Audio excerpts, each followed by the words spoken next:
Okay. Get that pre-show rolling.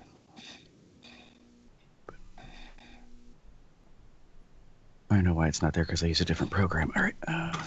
Shit.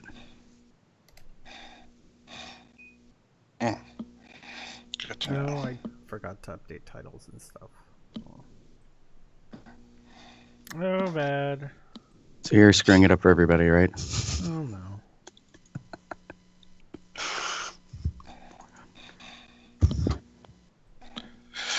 And to the bottom. Do that. Open.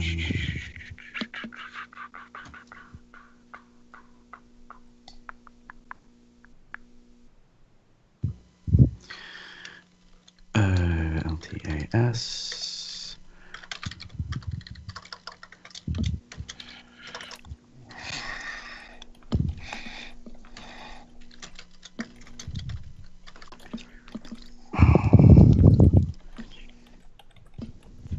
Shit.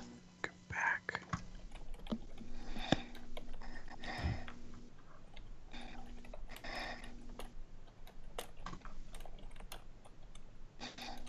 Oh, that's not helpful. Does anybody remember when we did our last LTAS? Probably not. There's Well, ways of finding out. I know. It was...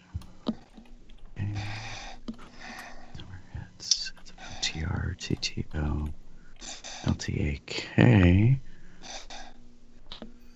PSA, Hi, Drew. LTAS. Okay. Woo! bless you. Sorry, you weren't supposed to hear that. Girl, you made me 422. clench. But we did. I thought it was unmuted, and I thought I was muting it. Nope, Right. you made me pucker up. That's okay. All right. 422. Sound Thanks. check. Let's talk about sex. You hear that, right? Yes. Okay, good. Back up. Somebody having tea. Nope, coffee. Ooh. Living on the edge. I don't know why I just said that. So I have some iced tea, so. I Right. both. Nice. Okay. File. Save as. Delete 4.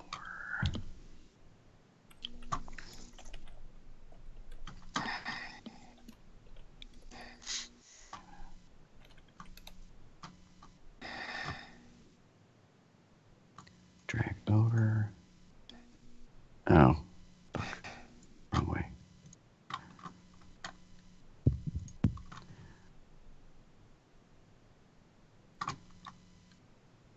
All right. Live should be loaded. Now to get the other one done.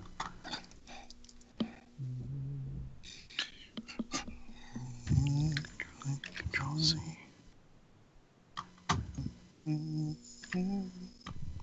Whoa. Why did you do it that way? Backspace.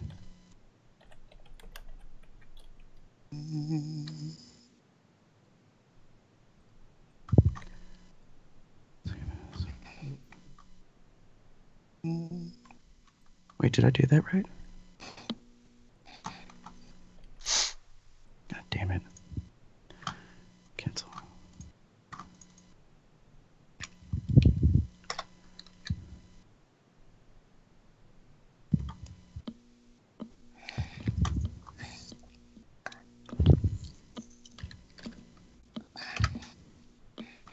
Oh, you son of a biscuit.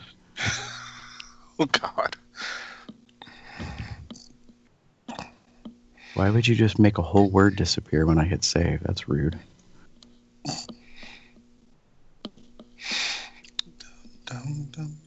File. Save as. And save.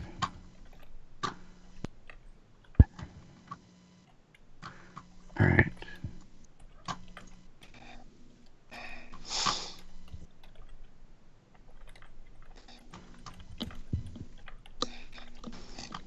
Perfect. Right? Yes. Good. All right. Done. Okay. Good to know. Close that.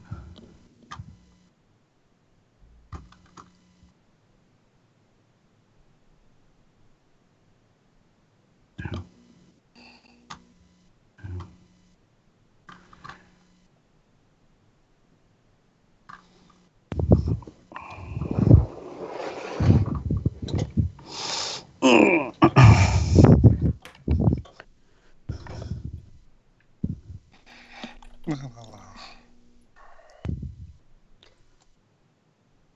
What the frig?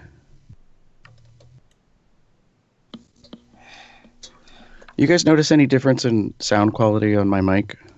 Yes, No. that's better.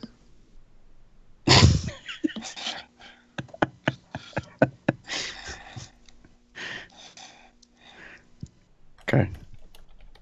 I'm using my new mic for work. Well, it's new as in I've had it for probably about 2 months.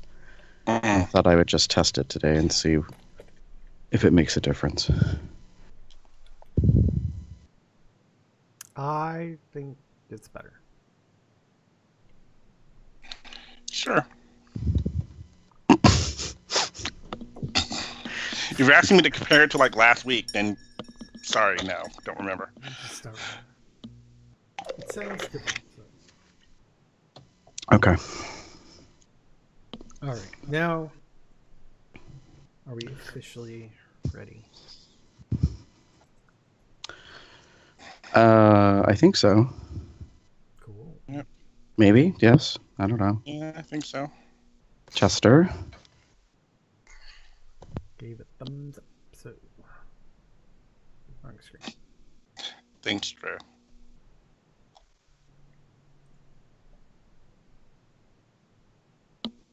Where's the thing?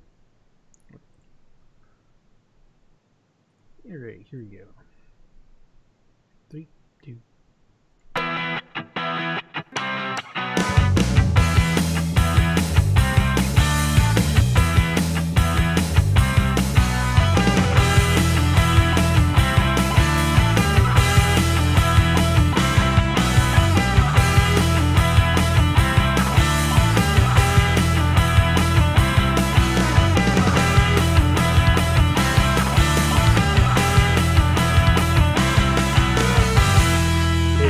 It's December 10th, 2017. I'm Jeff. Who's your bear?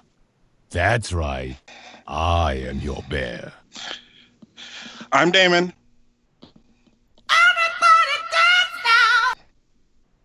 I am Chester. This room is a pigsty, and you're a dirty pig boy. And that makes me Gary. Don't hurt nobody with your bad self. And welcome to Comes Out Loud, the Bear Podcast of Indeterminate Length, episode number 444. And my salad was tossed this week by Hadrian's doppelganger. I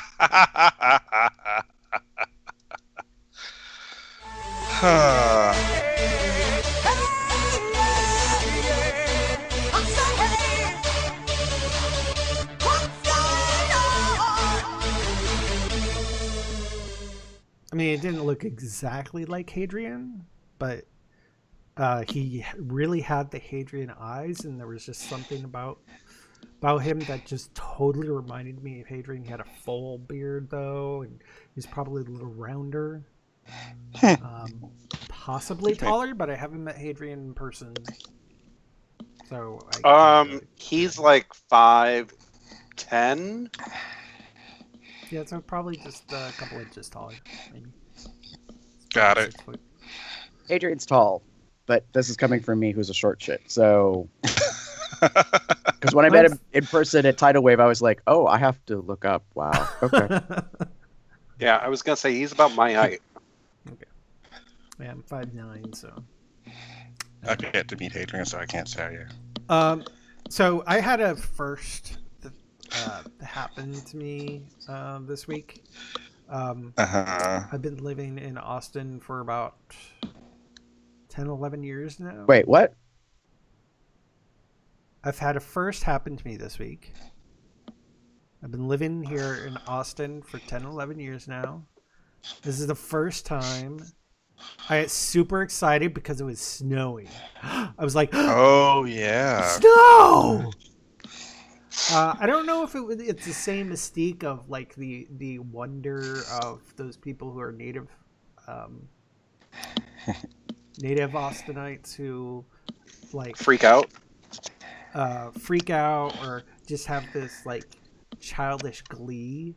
I think I was just happy because I miss it. Being from Minnesota.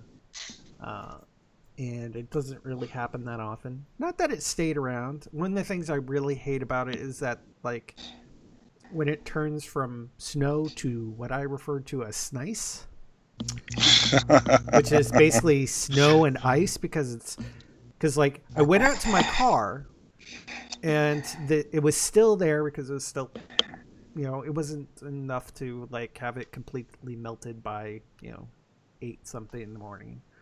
It was on the car, and it looked like I could just grab my scraper brush combo thing and just brush it off. No, I had to actually scrape because it kind of looked fluffy, like fluffy snow that you could just flip off, but it was icy, so I had to do some scraping. Also, my family grew by 1, so I've got my husband Alex. I have my adopted daughter Ariana. I have my dog Scout, and we just got a brand new baby boy named Marcus. Although he's growing up, he's now running around the house on his own, like Ariana. Oh, so, that's cute. My Stardew family has grown, and so we're a cute little couple of fathers with 2 children, and so I'm a full house. I got that. I also got the achievement for shipping 15 of every single one of these crops items, so that was nice. I'm so close to getting the cooking achievement done. I just need to learn the fiddlehead risotto recipe, and then once I make it, I've got that achievement taken care of. And I just need to help people around and still working on those artifacts. So a lot of stuff to do in Stardew. But we're just one big Stardew family. I have a quick question. Mm-hmm. How do 2 men in a relationship in the game have babies? Yeah. Okay. I mean, there's a there's a whole thing where you go to bed one night and then your husband asks, "Do you want to adopt a child?" And then you say yes or no. Okay. Obviously, I said yes in these cases. And then yes, I want to make babies with you. I mean, have babies, whatever. So one of the things he says to me sometimes is that he's hungry for some protein when we wake up in the morning. So, anyways. Is that like explicitly in the game, like as a double entendre? I mean, I don't think so. I think because Alex is the jock. He wanted to be a famous grid ball player. But, things changed. He ended up settling down with me. So he still does exercise. He'll go out sometimes, be shirtless and be lifting some weights. And so he's like, I need some protein to keep my muscles up and stuff. So he's a bit of a jock. That's not what I need protein for. We'll talk about that later. Yes. Anyways, Damon? So on a completely different topic. So this week, I got to see the Broadway touring production of A Christmas Story musical. It was interesting. So if you know the movie A Christmas Story, all like Ralphie and a lot of the specific scenes and the lamp and all that stuff. Everyone kind of knows all those things. It's a horrible movie. when I saw that, it terrorized me. I don't like it because it's like all the terrible things. Ho ho ho. Oh, that. Chicken Anyway, Tyrone so and- it has a lot of the Dad. it has a lot of the good, like, those parts of the movie in it, and for that I appreciated it. But it was a musical, so it had a lot of fluff added to it. There's dance numbers and obviously singing, obviously music, songs that are not really related to what's going on, but kind of there. It wasn't the greatest. After putting it all together, it was one of the better, Jim and I agreed, it's one of the better movie musical adaptations that we've seen. A kind of opposite of that is like Ghost, the musical, which he said was terrible. It was absolutely awful. So but it was lighthearted. It was cute. It was not really campy. It was just sort of there. And there are just a few things that just felt really weird. They had they obviously had the child as a child, and they had children in the show who were his classmates and what have you, which was nice to have a actual young people as opposed to like older people trying to play young. And that kind of helped things a lot. It was good to have. It kept the movie alive in a sense, in that it was still young Ralphie talking about his issues. And they had the Gene Shepard character who was telling the story on the radio as the narrator, which worked in some places but not really in others, unlike in the movie where you kind of have like the voiceover. But yeah, it was good. It wasn't great. It was kind of a misstep for me. It just felt really overall just felt really odd. Like, I don't know how to put it. Like, one of the dance routines, for example, is Ralphie fantasizing about getting the gun and him being the hero and saving everybody. And they went to like the Wild West, and they actually like put the backdrop, and it was all the, the saloon and all that stuff. And it was very, and all the dancers were dancing around, and you had adult actors, and you had like children playing like the showgirls, like young girls playing the showgirls. And I know that, it's his imagination and blah, blah, blah, blah, blah, but it was just a little odd. And that kind of, and the scenes, a lot of scenes went on a lot longer than they should have. For example, another example is when the father gets the lamp. There's this whole big production number about the lamp. Jeez. Like, seriously, like a bunch of like little, copies of the lamp, and them holding them, and big copies of the lamp, and they're using it in a kick line. I'm not joking. They used them in a fucking kick line. It was just odd. So, and it just went on too long. So I don't recommend it. I'll go ahead and say it. Wow. Like, Really? It sounded like you you liked liked it so much. if you like the movie, which I like the movie, I really like the movie, it doesn't give you anything new to hold on to, for example. And if you really like the movie, you're not going to like this, because although it has a lot of the scenes in the movie, it's missing a lot of that stuff that the movie gave you. Scott Farkas, for example, is now the same age as Ralphie, which seems odd. So it's just this whole, like, there's a couple of things in the movie that were in the musical that were just a little off. And if you really like the movie like I do, it's okay. So now you have my review. Chester? I spent the week driving for Uber, which was not fun. I fucking hate it, but it's the only thing that I got for an income right now. I did have two issues where, just really quick, one of the main way you get paid by driving for Uber Eats is by pickups. So you accept an order, you pick it up, you get a flat fee for it. So the more you do, the more you get paid.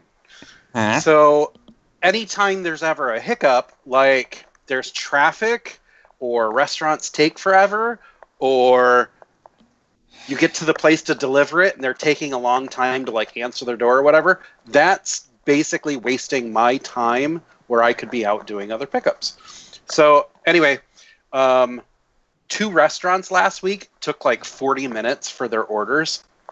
Wow. And that meant that I missed out on the possibility of doing other ones. So I sent Uber a message saying, what do I do in this situation? Because I've already accepted the order. I've gone to the place. I've wasted my time and my gas money getting there. And now I have to sit there and wait for another 20 minutes for them to get the order ready so I can take it. What do I do? Because that's not very fair to me. So they said, no, you're doing exactly what you should be doing, letting us know that the restaurants are screwing up. We've credited your account for 2 extra orders with surge pay. That's not what they said, but that's basically what they gave me. So thankfully they did that because, yeah, it just shows that they're on top of things for, they're working for their employees, which is good because Uber gets such a bad rap. Well, go ahead. Oh no, what were we gonna say? No, I think it's weird that like I know this isn't new. Like Uber and Uber Eats and what have you and delivery is not new. So it just always seems weird to me that there are restaurants that still can't get it. Like it kind of needs the order kind of needs to be done within a certain amount of time, or else you're kind of delaying the process and ruining the purpose of doing it. And the one place that I had gone to was a Popeye's Chicken, which normally it's on campus. It's directly across from the student union for OSU. So it's really busy. And I've made tons of deliveries for them before, and I've never had a problem before. Almost every time I walk in there, I go in, they recognize me, and they ask me who the order's for. I tell it to them, and within a minute, I have my food and I'm out the door. It just happened to be I went in there for this particular order, and they said, sorry, it's not ready yet, even though I get a notification through my app on my phone saying that the order has been completed and it's ready for pickup. So I said, no problem, I can wait a few moments. And after about 5 minutes, I had asked it again, and they're like, yeah, it'll just be a few more minutes.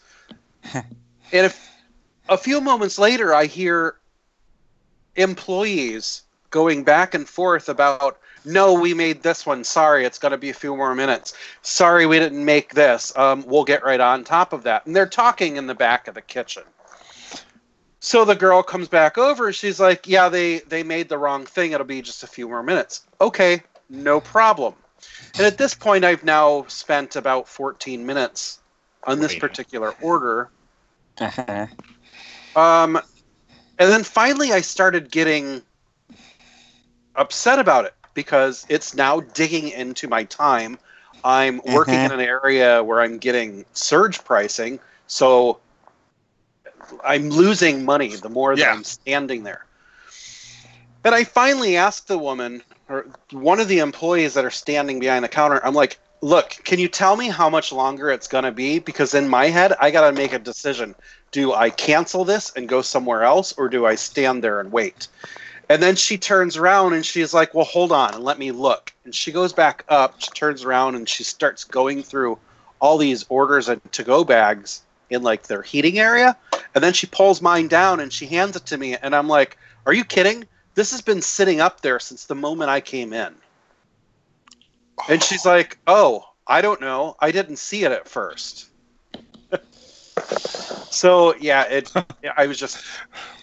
pushed me over the edge and how pissed off I was. Oh, jeez.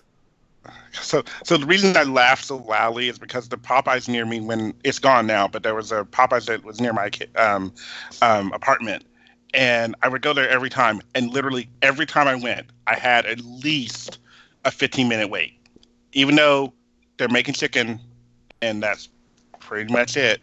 And Were they my busy? order, no, Like, were they no, always busy? Oh. no.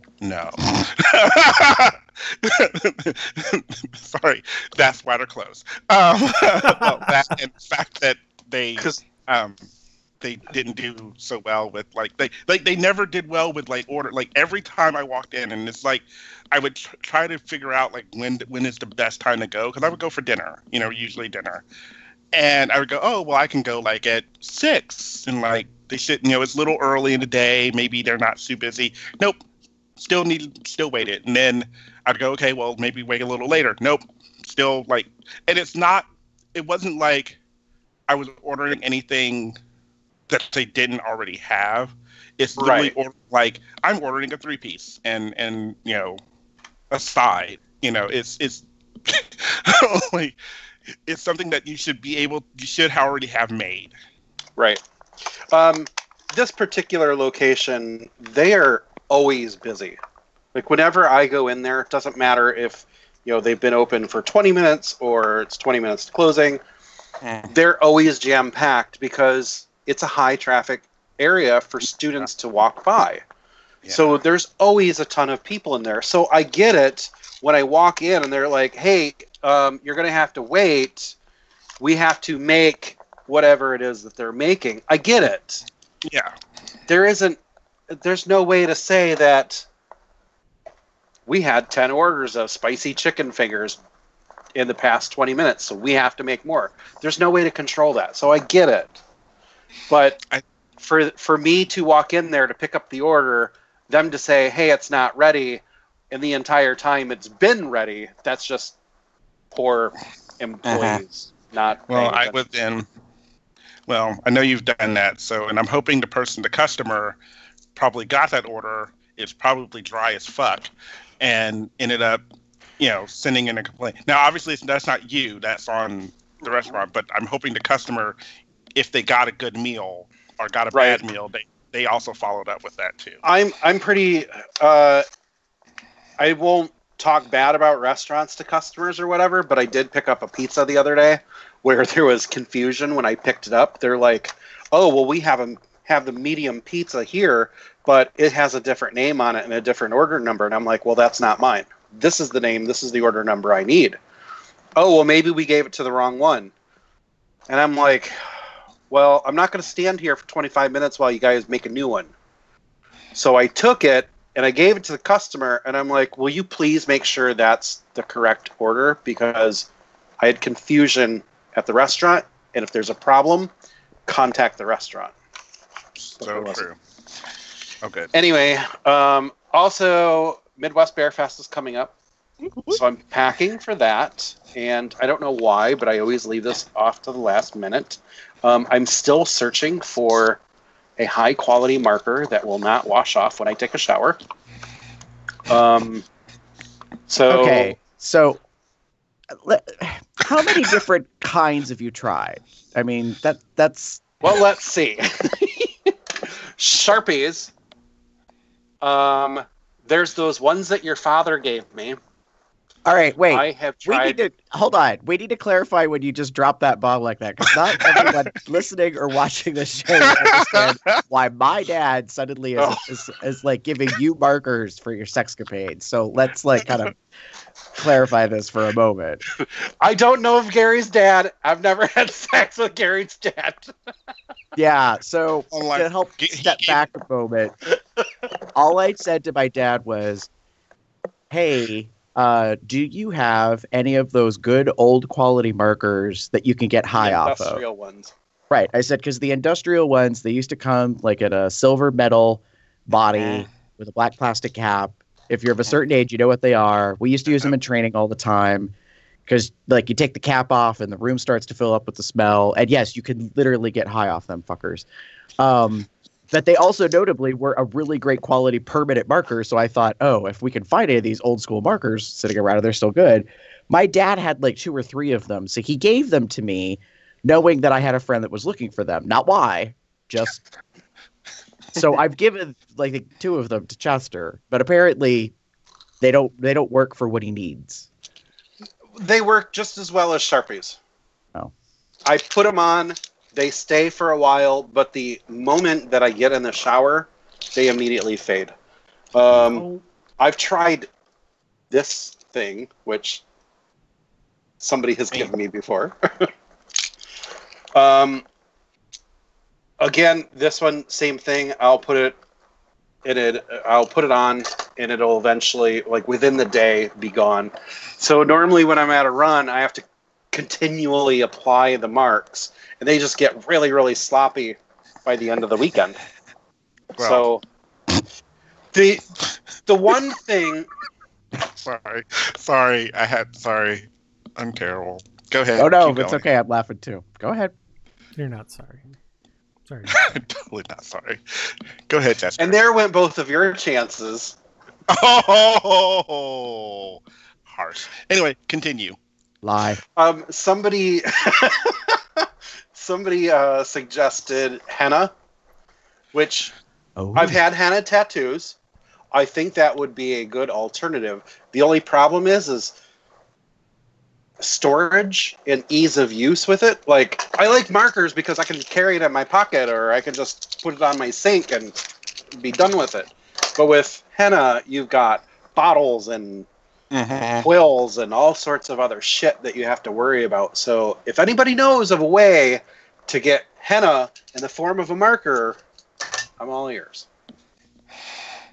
I'm also on the hunt for a yellow Santa hat. For reasons. For reasons. I'm trying to create an ensemble. When do you need the Santa hat by is probably the more critical question. Friday evening, around. Yeah. I knew that was coming. Before I get to Indy, That's what I need it for. It's okay. I'm gonna go look this afternoon. Oh. Gotta go to Meijer and Target and look for one. Anyway, that's enough. Chester, we have a question from Fur and Teeth. What am I missing? Running a marker? Oh yeah. For what? You may want to. Maybe you could. Someone is asking in the group chat of the live about your. What you need. You may want to tell him in chat so we can move on. Yeah, I'll just make a link for it. If you go onto my Tumblr and search hash marks, you will find out all about it. But I'll put a link in the chat for him. Sweet. But that's enough about me. Gary. Snow. Yep. So I don't know what the hell happened, but a lot of places got snow in the past week. Like Texas got snow. Yeah. I think Florida got some snow. California got some snow. Let it snow. Yeah, so that was kind of weird. We got snow in Erie. We got lake effect. So quick meteorological lesson. I live next to the Great Lakes, Lake Erie specifically. Until the lake freezes, it releases, humidity, and that's what creates clouds. And they come always across the lake from Canada to Erie. So as the clouds come, they fill up with humidity, and then they turn into water droplets, and that turns into snow. So lake effect snow is very heavy, technically, like right along the lake shoreline. So it's something I've grown up my whole life. But anybody that moves to this area is very confused by the fact that, like, you can literally live more than 35 miles away, and you'll still have snow, but it's nowhere near as heavy, deep to deal with. So. But it came and it kind of went, and so we got like a little bit last night. We got a dusting, but yeah. So it took till, what did I say, December 7th, December 8th, for us to get snow. So yeah, that was it was interesting. That's kind of it, honestly. I'm excited and looking forward to Midwest this week because I kind of need the mental break on Friday. This week I did a lot of work, and I worked until about 10:30 at night on Friday. I was sort of feeling done at 8 o'clock, but this project that I'm working on, it's kind of a long story, but I have to update a lot of documents, and the documents from the client were never standardized. So Some of them look a certain way. Some of them look other certain way. There was not one author. There was probably, I'm going to guess, a half dozen different authors. Language is not standardized, like in preference of whether it's first person or third person. The imaging is not standardized. Yeah, all that kind of stuff. So that's what I've been. Pleasant. Yeah, well, it's what I've been dealing with. And so this client made a top priority of specific topics, and they wanted certain things covered first. And that's what I was working on this week. And on Friday, I had one topic left. I got 1 of 3 of the documents done, and then I was going to walk away from it. And I thought, no, I want to be able to come in Monday morning and be like, oh, I actually achieved something. Like, I actually got a thing done. Even though there's so much more to do, I just wanted to be able to clear my conscience for a moment and not feel like I'm going to walk in and be like, oh, I still got to get that done. Ugh. So hence I work till 10:30 at night on Friday. Yep. So overtime is great when it's actually overtime. Yeah, no overtime here, just salary. Boom. So, and working from home, it's too easy to do work because I can do it anytime, any day. Yeah. Literally. So, yeah. But I'm and then right now. Oh, sorry. No, I could not. It's not very easy for me to try to do work while we're doing the podcast because it's a different computer and stuff. And the thing is that I'm leaving early Wednesday, and I got a lot of shit to get done in my personal life before leaving to go to Indy, and I'm going to be off for 3 days. So I took Thursday, Friday, and Monday off. Sweet. So basically, I'm going to be gone for most of a week, and this project really can't afford that, but I got plans. I have shit to do. I have good times to be had. I have friends to have shenanigans with. And by shenanigans, I mean, not necessarily debaucherous, but maybe not. I don't know. And I'm excited. I don't know one if of they're my debaucherous. Yeah, I mean, there's a friend of mine who's never been to the event that's going to be going. So I'm inappropriately curious about their experience. Well, he has been to a run. Well, no, I could be turning. I'm thinking. I don't know that for certain. I know he's been to a run, but he's been working the entire time. Right. So to help explain, when you only have a certain kind of box perspective of things, that's all you know. And so I'm more advocating, like, get out there, do different things. It's kind of like back when we talked about like the topic about gay bars. If all you've ever gone to are the bars in your town, it's very limiting in your understanding. If you've had the opportunity, you've been blessed to travel and go to other bars, it's very different. And that's what I've realized is now being out as long as I have, I've been to probably literally somewhere between 100 and 200 gay bars in my lifetime. And that's a lot, but that's because I went to those bars. I mean, bars used to be a thing that you went to all the time. It was the only outlet that you had. So I feel that way about any activities or events. So if you're working with a nonprofit, let's say, and you're volunteering with them, if there are other nonprofits similar to it, you can volunteer with them as well, or in other cities. I know people that will, put their effort and time into things like that. So that's part of my point of view is, hey, if you have an opportunity, please try to take it because it broadens things. I mean, I did that with the boys from the committee, Vince and Rich, when they had first come on. I was like, hey, I'm going to go to Kentucky. If you guys would like to come along, I think it would be an eye-opening experience to just go to another event and see what that's like. So, and the fact that Midwest is going on their 21st year, there's something happening that they've made it to over 2 decades. So that's, kind of a feather in their cap issue. And that's why I was like, hey, if you can go and that kind of stuff. I also hate to say this. This isn't meant to be foreshadowing or forecasting about any event in particular, and certainly not Indiana, but you never know when an event is or is not going to be around. So I think some people make a decision. They're like, oh, I'll get to it some year. and then they can't because something happens. There's a change in the guard. Who knows what takes place. Like I was just chatting with someone online in the past week. They want to come to my event, and we've sold out our host hotel. And so I'm dealing with these communications where I'm trying really politely to tell people you can still come to the event. It's just that there isn't room at the inn, so to speak. And that's a huge deciding factor. And people are like, well, I wanted to come. It would be my first time in that. And I feel bad for these individuals specifically because I want them to be able to attend. But I mean, it's their decision not to try to attend, but I get it. And this is the challenge is, people are saying about, you should move to a new hotel and this and that. And it's like, well, there's a lot of factors to consider. That's definitely a valid point. But in a way, it's like, it doesn't matter what we do. We could probably never get ahead of this because there's, strangely for our event, I say it's this way, in the past 3 or 4 years, there's been more and more interest, more and more, I guess, word of mouth about it. And therefore that ups the ante. So like, just as a quick thing, and I don't want to make this about John Schaffer, but when we did early registration, we literally sold out the first 100 spots within, 2 hours and 20 minutes or something. We'd never done that before. The booking of the hotel sold out within hours, like within the first day.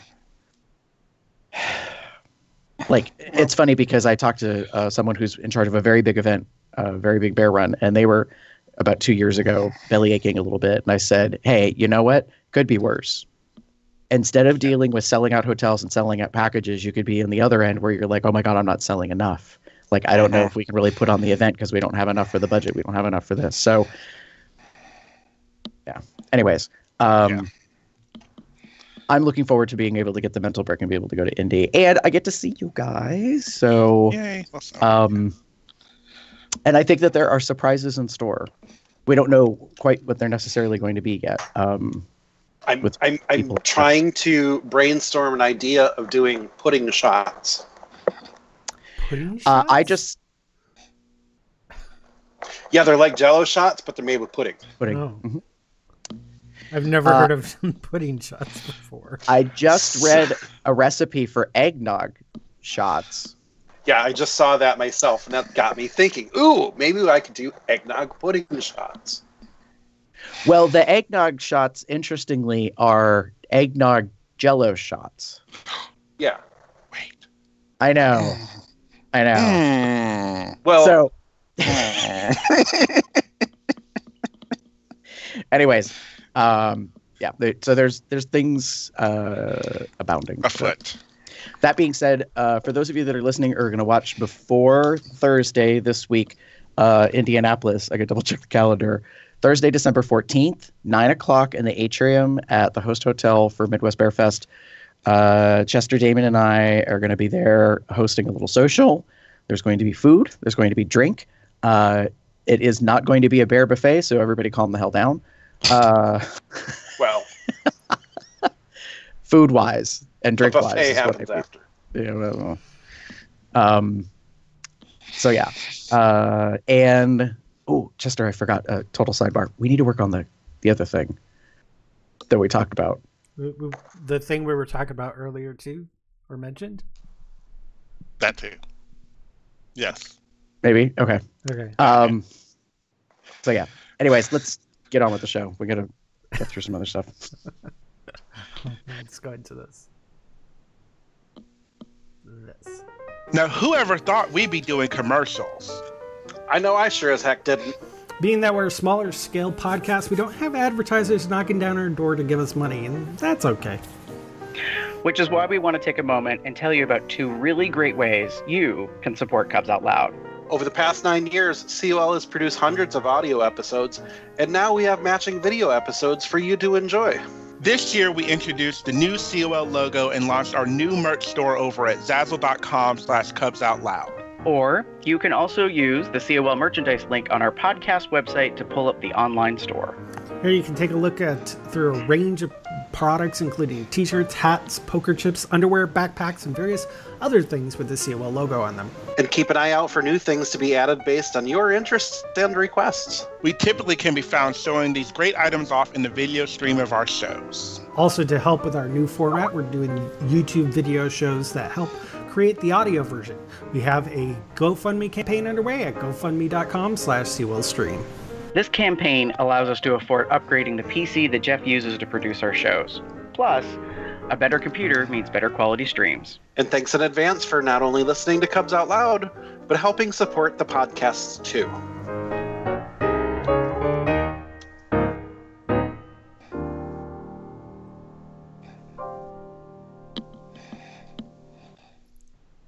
So I'm gonna see if I can share something with you so that you can see it. But I got something new. It's my COL mug. Yay! Ooh, yay! Yeah. Is this why you were making coffee? This is why I was making coffee. So that I could show Sweet. off my COL mug. I've been drinking from it this whole time, but because I haven't really shared it on screen with you guys, because I don't really share any video. Aw. Drink that coffee. Beat that mug. God dang it, I was on mute the whole time. Anyways. And I got my standard shirt. I also have something else, but UPS screwed up the delivery, and instead of delivering it to me, they delivered it to somewhere in Bastrop. Okay. I got a notification saying, "Hey, this was delivered," and I'm like, "Oh, great! Wait a minute, this says Bastrop, huh?" So I open my door. It's not there. So I walk around the building. Not like at the front door of the thing. It was just yesterday. So I called up UPS and was like, "You fuckers." I did it very politely because I know these people weren't the ones who did the delivery that I'm talking to. So I was like, "Okay, there's an issue. Here's what happened." And we went through and started an investigation. So everything's fine. They're dealing with it. So I'm missing something that I probably would be wearing right now if they had screwed that up. But this is UPS. This is not Zazzle. So not Buy away. Yeah, still buy. It's fine.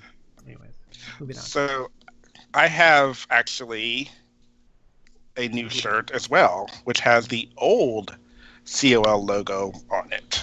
The Gen 2. I can stand it. Oh. Yeah, version 2, yeah. Figured I'd do a little something different. It's just a basic t-shirt, so there's nothing really fancy about it. It's a heather gray shirt. I don't know if you can see that because of the color, but yeah. But it turned out really well. Yeah, I like how big it is. That logo was really designed by former podcast host Eric Pink. Mm-hmm. So yeah, and I really wanted to so I wanted something different other than I have the two shirts now with the new logo on it, but I wanted something with the older logo just to sort of change things up a bit. And don't forget, people, we also have the original logo, which is the bear. Mm-hmm. So that's another one you can get. So. And Gary, yeah. I'm assuming you're wearing something too. Oh yeah, just the traditional chocolate brown hoodie deal, because I'm kind of like Linus from the Peanuts. I have my one thing that. It's like your security blanket. Your security switch hoodie. Well, I don't know. It's comfortable, obviously. It's my go-to. It fits really well. It fits a little better now than it did when I got it, but that's because I lost a little weight. So yeah, no, it's nice. By the way, this mug, which is the extra mug, I think is what I called it. Although I think you can select it from whichever mug you select, because I got two mugs up there. It's nice and big. It's relatively big. It's like 15 ounce. I got the 15 ounce one versus the 12 ounce. Ooh. It's nice. So I recommend getting some nice mugs. You can get steins and all sorts of things. Anyways. Where were we? Sorry, I'm showing stuff off. I'm just really proud of this mug because it's beautiful. I think we're going into this.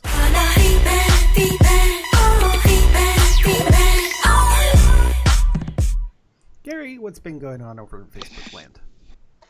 Over at Facebook, we got one new like, so we would like to thank the following individual for liking us on Facebook, and I'm going to take a stab at their name and probably butcher it, so I'm going to apologize right up front. We would like to thank Viren Sham, or Varen Sham, something of the sort. Varen Sham, or Viren Sham. Viren Sham, something. But yeah, awesome. Bob. Can we call you Bob? Really? All right, Damon, what about over in YouTube? So we got a few new subscribers to our YouTube channel. We got the Fluffy channel. Yay!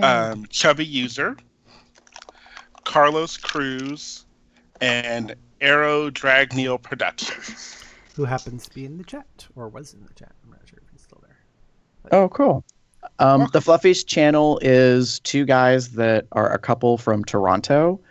And they came to Drunch for many, many years ago. And I'm blanking on their names right now. I'm going to say Eric and Christian.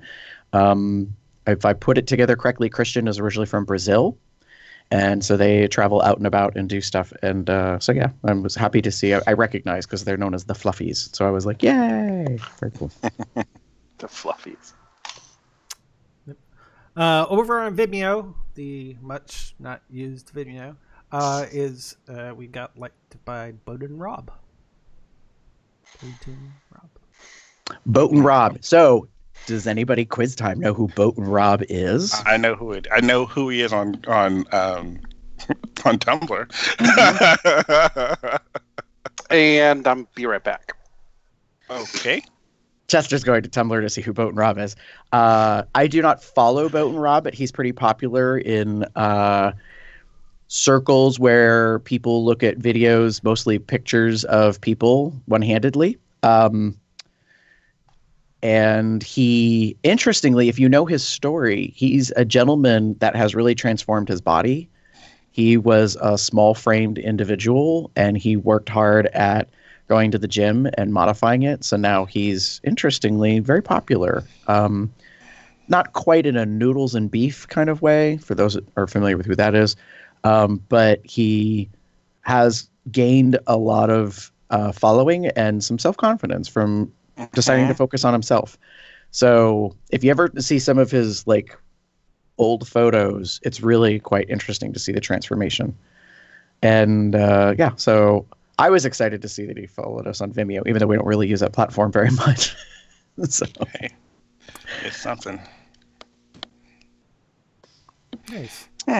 Chester, what about over in Tumbles?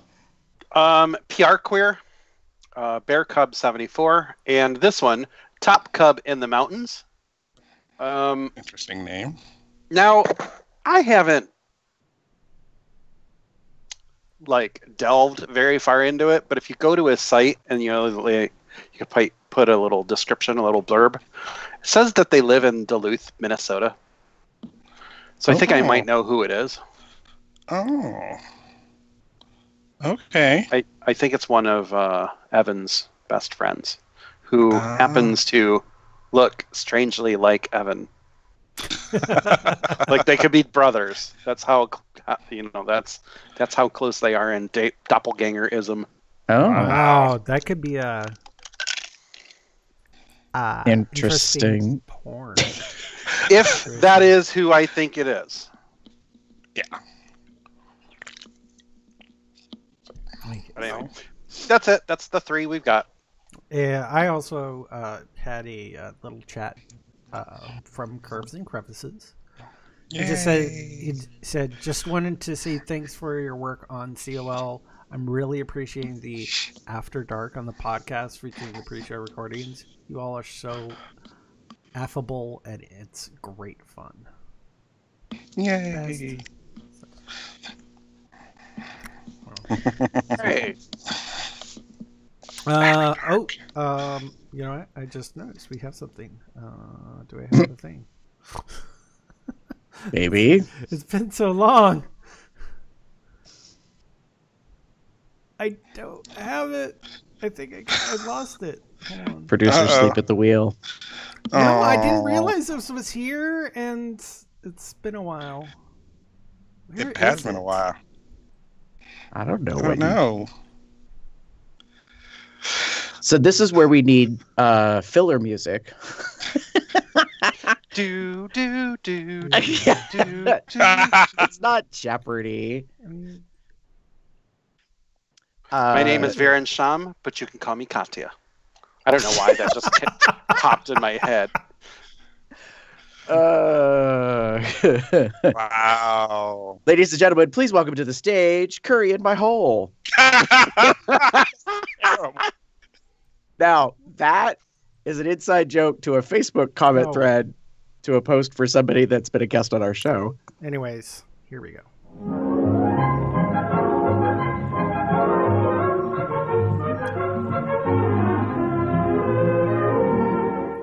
It's Urban Dictionary with Gary. Yeah, okay, so yes, we have not done one of these in a long time, but I wanted to pass on the knowledge of something I was not familiar with, and it's due to Chester. Chester and Shutter and Dozer are to blame for this. So here's your educational moment. Our word or phrase is Dutch rudder. Okay, wait. Yeah, the definition is having someone complete the act of masturbation by pulling up and down on the forearm while the male holds his own penis. Wait, what? So here's how this works. Chester is pawing off, and then Damon comes over and grabs the arm of the hand that is doing the masturbating and controls it. Okay, I get that. I got thanks for the imagery. Just, I'm now. So well, wait, never mind. Okay, never mind. The use example is Snack Cake gave Tonkin a Dutch rudder because they are two freaky people who like to try new things. Well, there you go. Oh, Urban Dictionary. The only reason why I know what it is because it's from the movie Zack and Miri Make a Porno. And if anybody's familiar with that movie and, Kevin Smith and his weirdness, Jason Mewes, the guy who plays Jay in all of Kevin Smith's movies, he doesn't play Jay on this particular movie, but he's in it. He's that same type of character, though. Towards the end of the movie, he's talking about giving he's trying to hit on somebody, and he's like, yeah, you can just give me a Dutch rudder. It's not gay that way. Something to that effect. I don't remember the exact line. But then he explains what it is, and he's like, and sometimes, if you're really into it, we can just do a double Dutch rudder. It's you grab mine and I grab yours, and then we both go to town. Oh my God.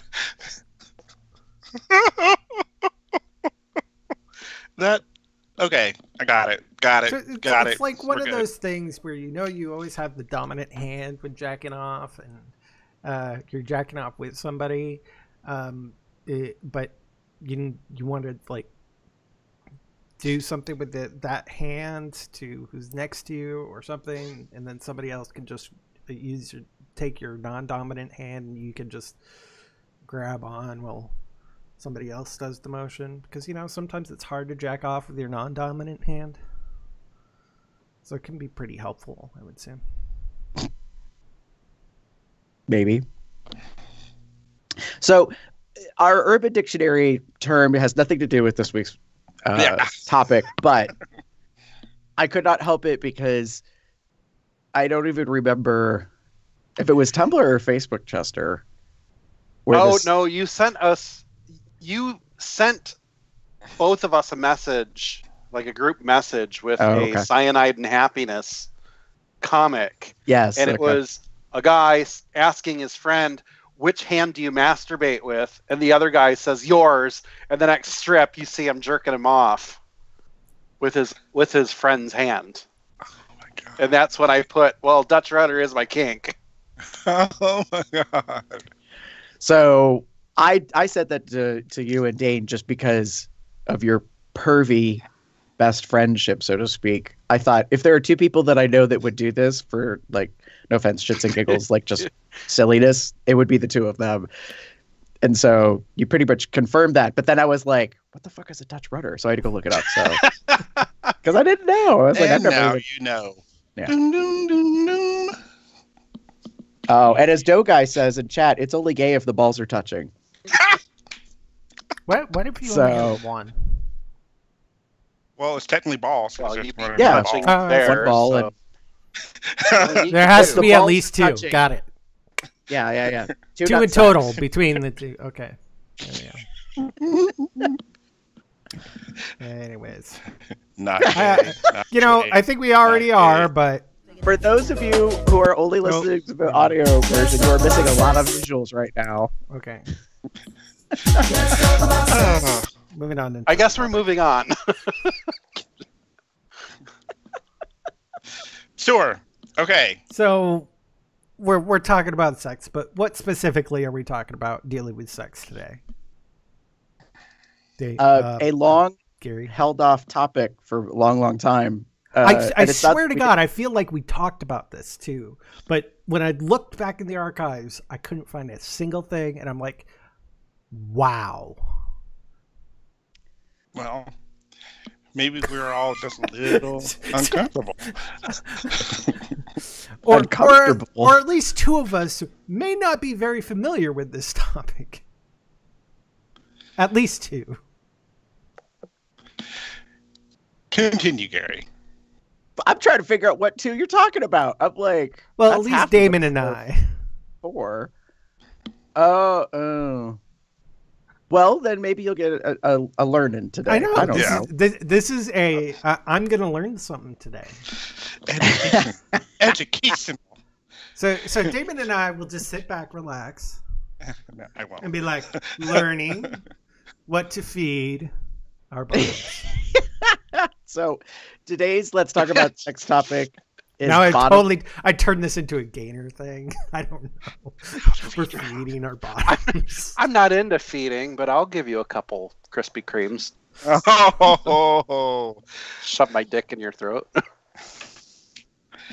Gary. Wait, no. Before we get into that, so Chester, like, are the Krispy Kremes around your dick at the time? Or...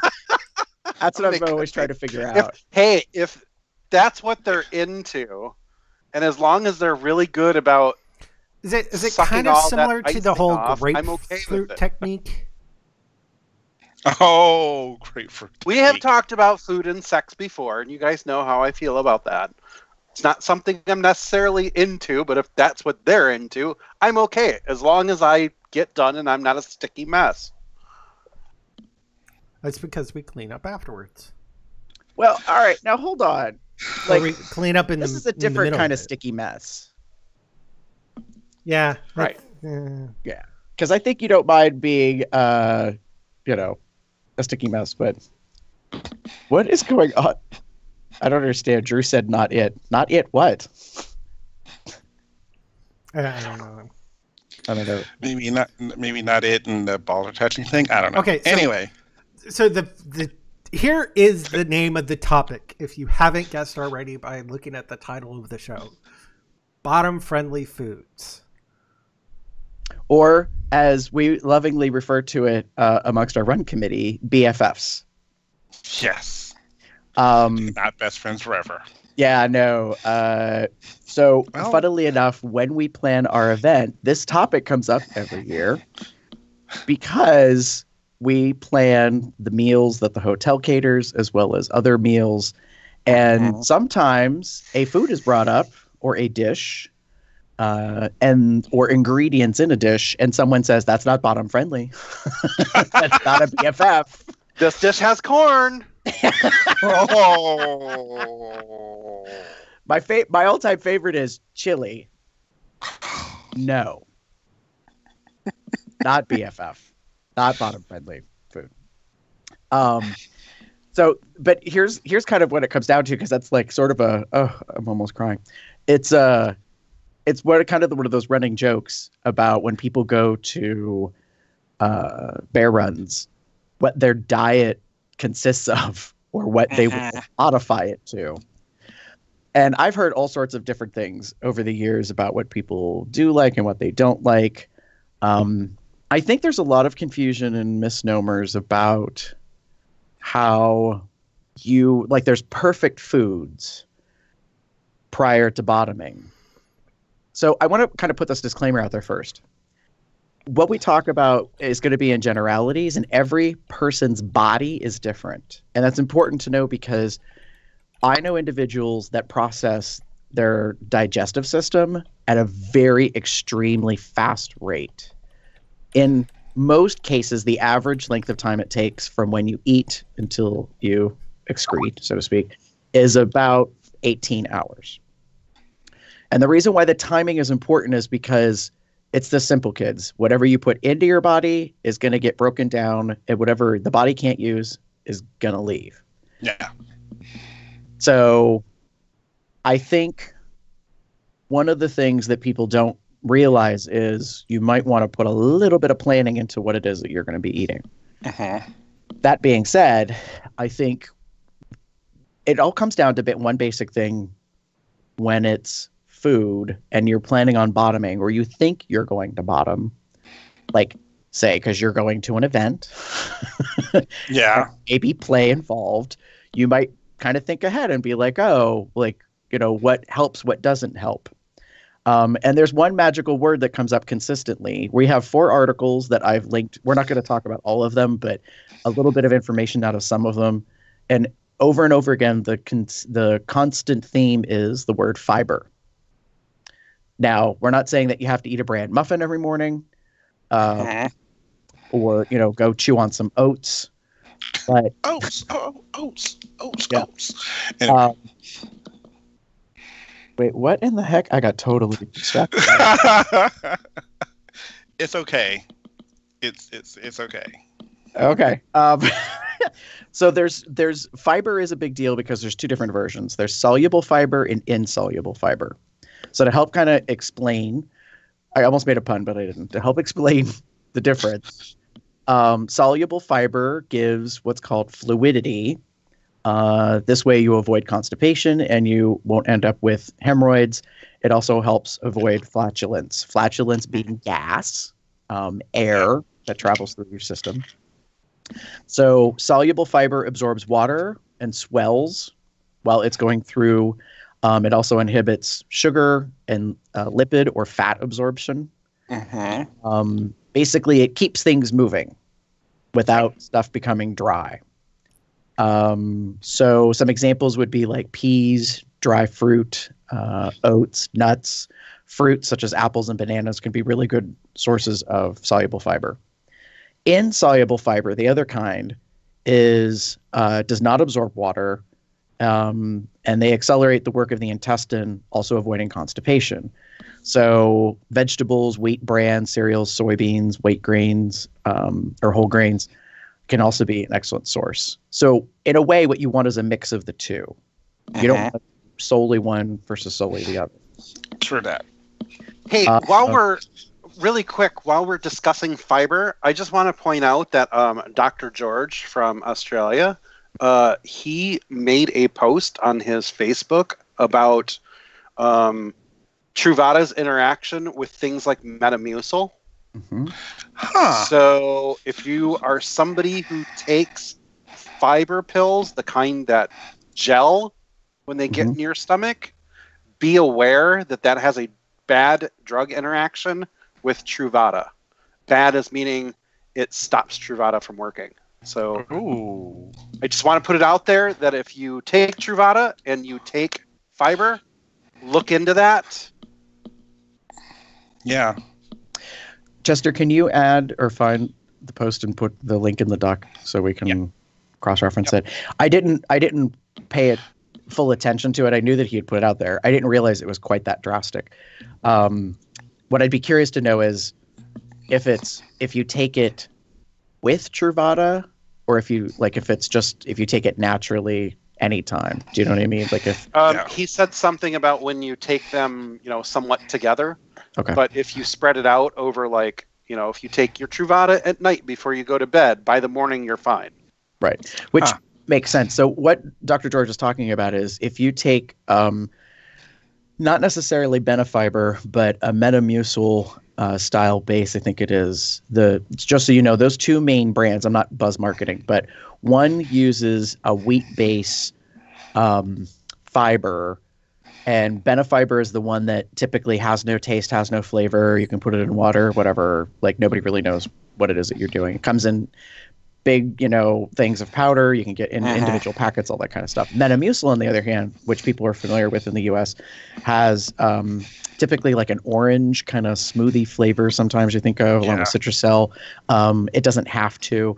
And I believe Metamucil is the one that's made from psyllium husk, which is something that's pretty well known in like kind of, I don't want to say herbal remedy circles or whatever. But anyways, it's basically the fiber, and that's the one that gels and swells with basically absorption of hydration. So I think the reason why it's important that Dr. George brought that up is that if you take it probably with anything, not just Truvada on prep, but any medicine, what's going to happen is if you take those capsules or that potentially that powder, it will absorb whatever it comes into contact with. So if you're taking them together or near each other and both items are in your stomach at the same time, it's going to help take whatever that is. So I would say, I'm obviously not a medical professional. I would say if you're going to take that type of a supplement into your diet, you should probably not do it at any time you have other things going on in terms of like medicine or supplements. As hard as that is to say, you have to kind of space that all out. But I'm finding that my parents both do that now. They are on several different medications and they have to time them out because of interactions and stuff. So to me, it kind of falls in line with that. From the sounds of it, if you take your Truvada at your one specific time every single day, as long as you're not taking it with anything else, you should be okay. Which brings up an interesting point because, Chester, you're more knowledge than I am. You don't have to take Truvada or Prep with food. Not that I'm aware of. Okay. I personally need to because it makes me feel a little nauseous if I don't. I feel nauseous and there's this weird tightening that goes on in my stomach. It's not on the drug interactions sheet to take with food. It's just naturally how your body reacts. Right. So, and that goes back to like everybody's body is different. Like I was talking about the timing of when you ingest something versus when it's going to kind of come out the other end. You'll know your own body and kind of pay attention. So before we get into more of the specifics, like we kind of made a joke about corn, but corn actually is one of the best ways you can test the timing of your dietary tract. Believe it or not, if you don't have corn, like actual corn kernel, not popcorn, but corn off the cob or corn from a can or whatever. If you don't have that for a few days, like you plan ahead and be like, okay, or you don't eat it normally in your diet, it's a little easier. Pay attention to when you eat it at what time and what day. And then, no offense, later, pay attention to your poops, basically, and watch for when it makes an appearance. This isn't kind of meant to be a Mr. Hanky moment, but the reality is when you notice that you can actually see it, that kind of clues you in as to how long it takes your body to actually digest things. And if you don't have corn, regular Oreo cookies work just as well. But you got to have like 6 of them.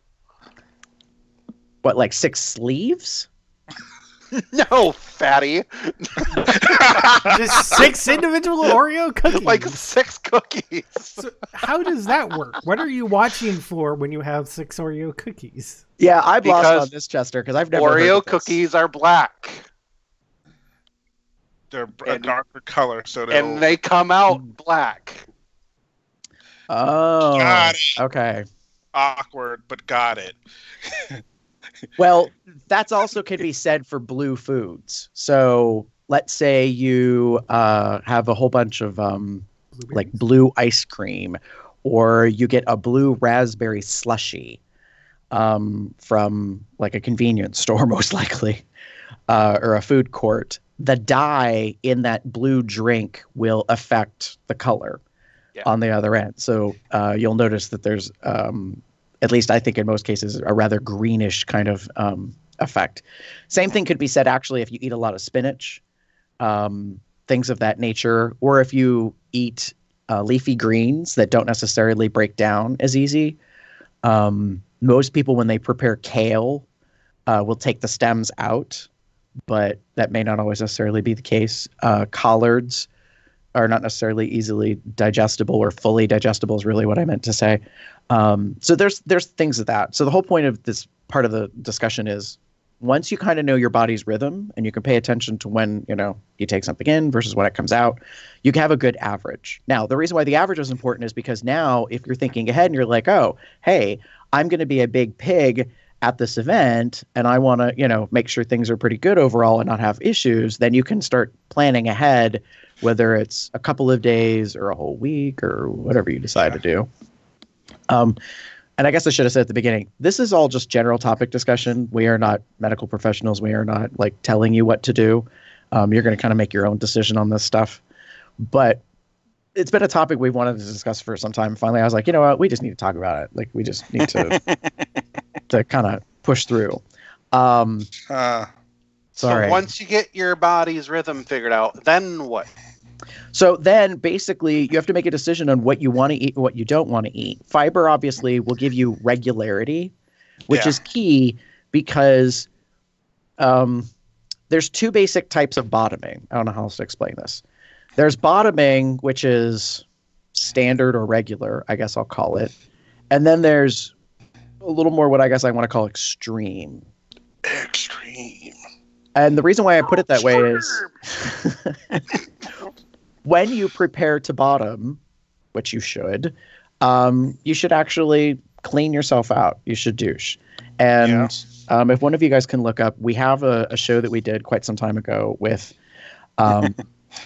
Alan, who's way more educated on this, but we had a whole very in-depth discussion about bottoming and ass play and all that kind of stuff. But one of the interesting things is, what is going on? Chester? Oh my God. Sorry. Somebody just sent me a picture that says not bottom friendly food and it looks like corn succotash. Oh, awful. Sorry. Shame on you. I think I know who that culprit is, and they're going to get... Anyways, we'll address that later. All right, so two basic types of bottoming. The reason why I say about the extreme is, and in the articles you'll actually see there's a description about cleaning yourself out. There's two main regions that you can clean out. You can clean out just like the very end of the large intestine, the kind of immediate rectum area up to the what's called the sigmoid area, or you can do basically a full flush is another way to put it, which means that you're actually cleaning out a lot of the large intestine. That type of cleaning out is, I call it extreme because it's not necessary unless you're going to be doing some really heavy play. And that's why I'm making reference to the show that we had with Mr. Allen, because COL271, deliveries in the rear. That's quite some time ago. Because then you're probably talking about handballing, fisting, like you're talking about like getting up into the body. Even if you're going to be a power bottom, you don't necessarily have to do an extreme, like full clean. It's your personal choice. The thing I think that's a misnomer that most people don't realize is like when you go to bottom, like you only really need to clean out the most immediate area. And the reason why is because, no offense, all you size queens out there, it's not going to reach that damn far. Like, here's the thing. Like, we watch, as gay men, presumably, we watch a lot of porn. And in porn, you're always seeing, like, the pelvic area fully up against the edge of the outside of the ass, like, the entrance. I'm sorry. Bears are big. They've got big butts. And they've got usually kind of a little fatty area around their dick. So this whole like 8-9 inches or whatever reaching all the way up inside you is kind of questionable, in my opinion. I'm not saying it can't happen, but there's a lot of things that go into place. Like you have to be able to get all the way in. There's some flexibility. So I think people probably think a little too much about like this issue. On the other side of it, I think there are people who don't think about it very much at all, which you should. I have a good friend who I think, from what I've heard described, is a little too retentive about being clean. Like they take a very long time. Mm-hmm. And I'm like, no, that's not necessary, but that's on to you. So when it comes to your diet with foods that are bottom friendly, there are two things that you probably want to make sure that you really consider avoiding. And believe it or not, one of them is red meat. Yep. Probably meat in general. And kind of the reason why is that meat tends to be mostly protein. And most meats tend to have fat with them. That's kind of what makes them yummy and good. Fat is not necessarily an easily digestible item. So the body will either break it down and turn it into other fat, or if it can't break it down, it just ends up excreting it. And so that's kind of one complication, plus all the energy it takes for us to break it down. And then the other thing is, this one article says pepper. I think anything that's a spice, especially on the spicy side of things, the body doesn't really have the capacity to break it down. How do we know this? Because as my former roommate and good friend of mine, Jeff, used to say, if it's burn going in, it's going to burn coming out. It burns. Yeah, which is kind of where the curry joke came from, because someone made a comment recently about having some really good curry. And I quipped on it, and they agreed, and then made another fun joke about that. But the reality is, if it's spicy and you ingest it, it's probably going to have an effect on the other end. And even though I am a bottom, I can't imagine what that sensation would be like on the other end. Like, someone eats spicy food, so... Oh my god. Like, there's warming gels, lubricants that heat up, but come on. Like... No, it's totally different. I like science experiments. Let's not. No. I think the last thing anybody wants as a layperson is to play with somebody, especially someone you don't know, and it's not a scene and you didn't set it up, and then be like, what the? Yeah. Nay. No. There's a difference between a natural burning sensation and then a chemically induced one. Let's put it that way. Yes. Yeah. So yeah, I would say the spice is a big thing to try to avoid. So there's reasons why people make jokes about Taco Bell. That people go and they run and they get Qdoba, Taco Bell, Chipotle is another popular one people make fun of, and they're like, "Ooh, girl, obviously not planning the bottom," like, because. The theory is, if you're ingesting that, like, your butt is going to be a no-go zone.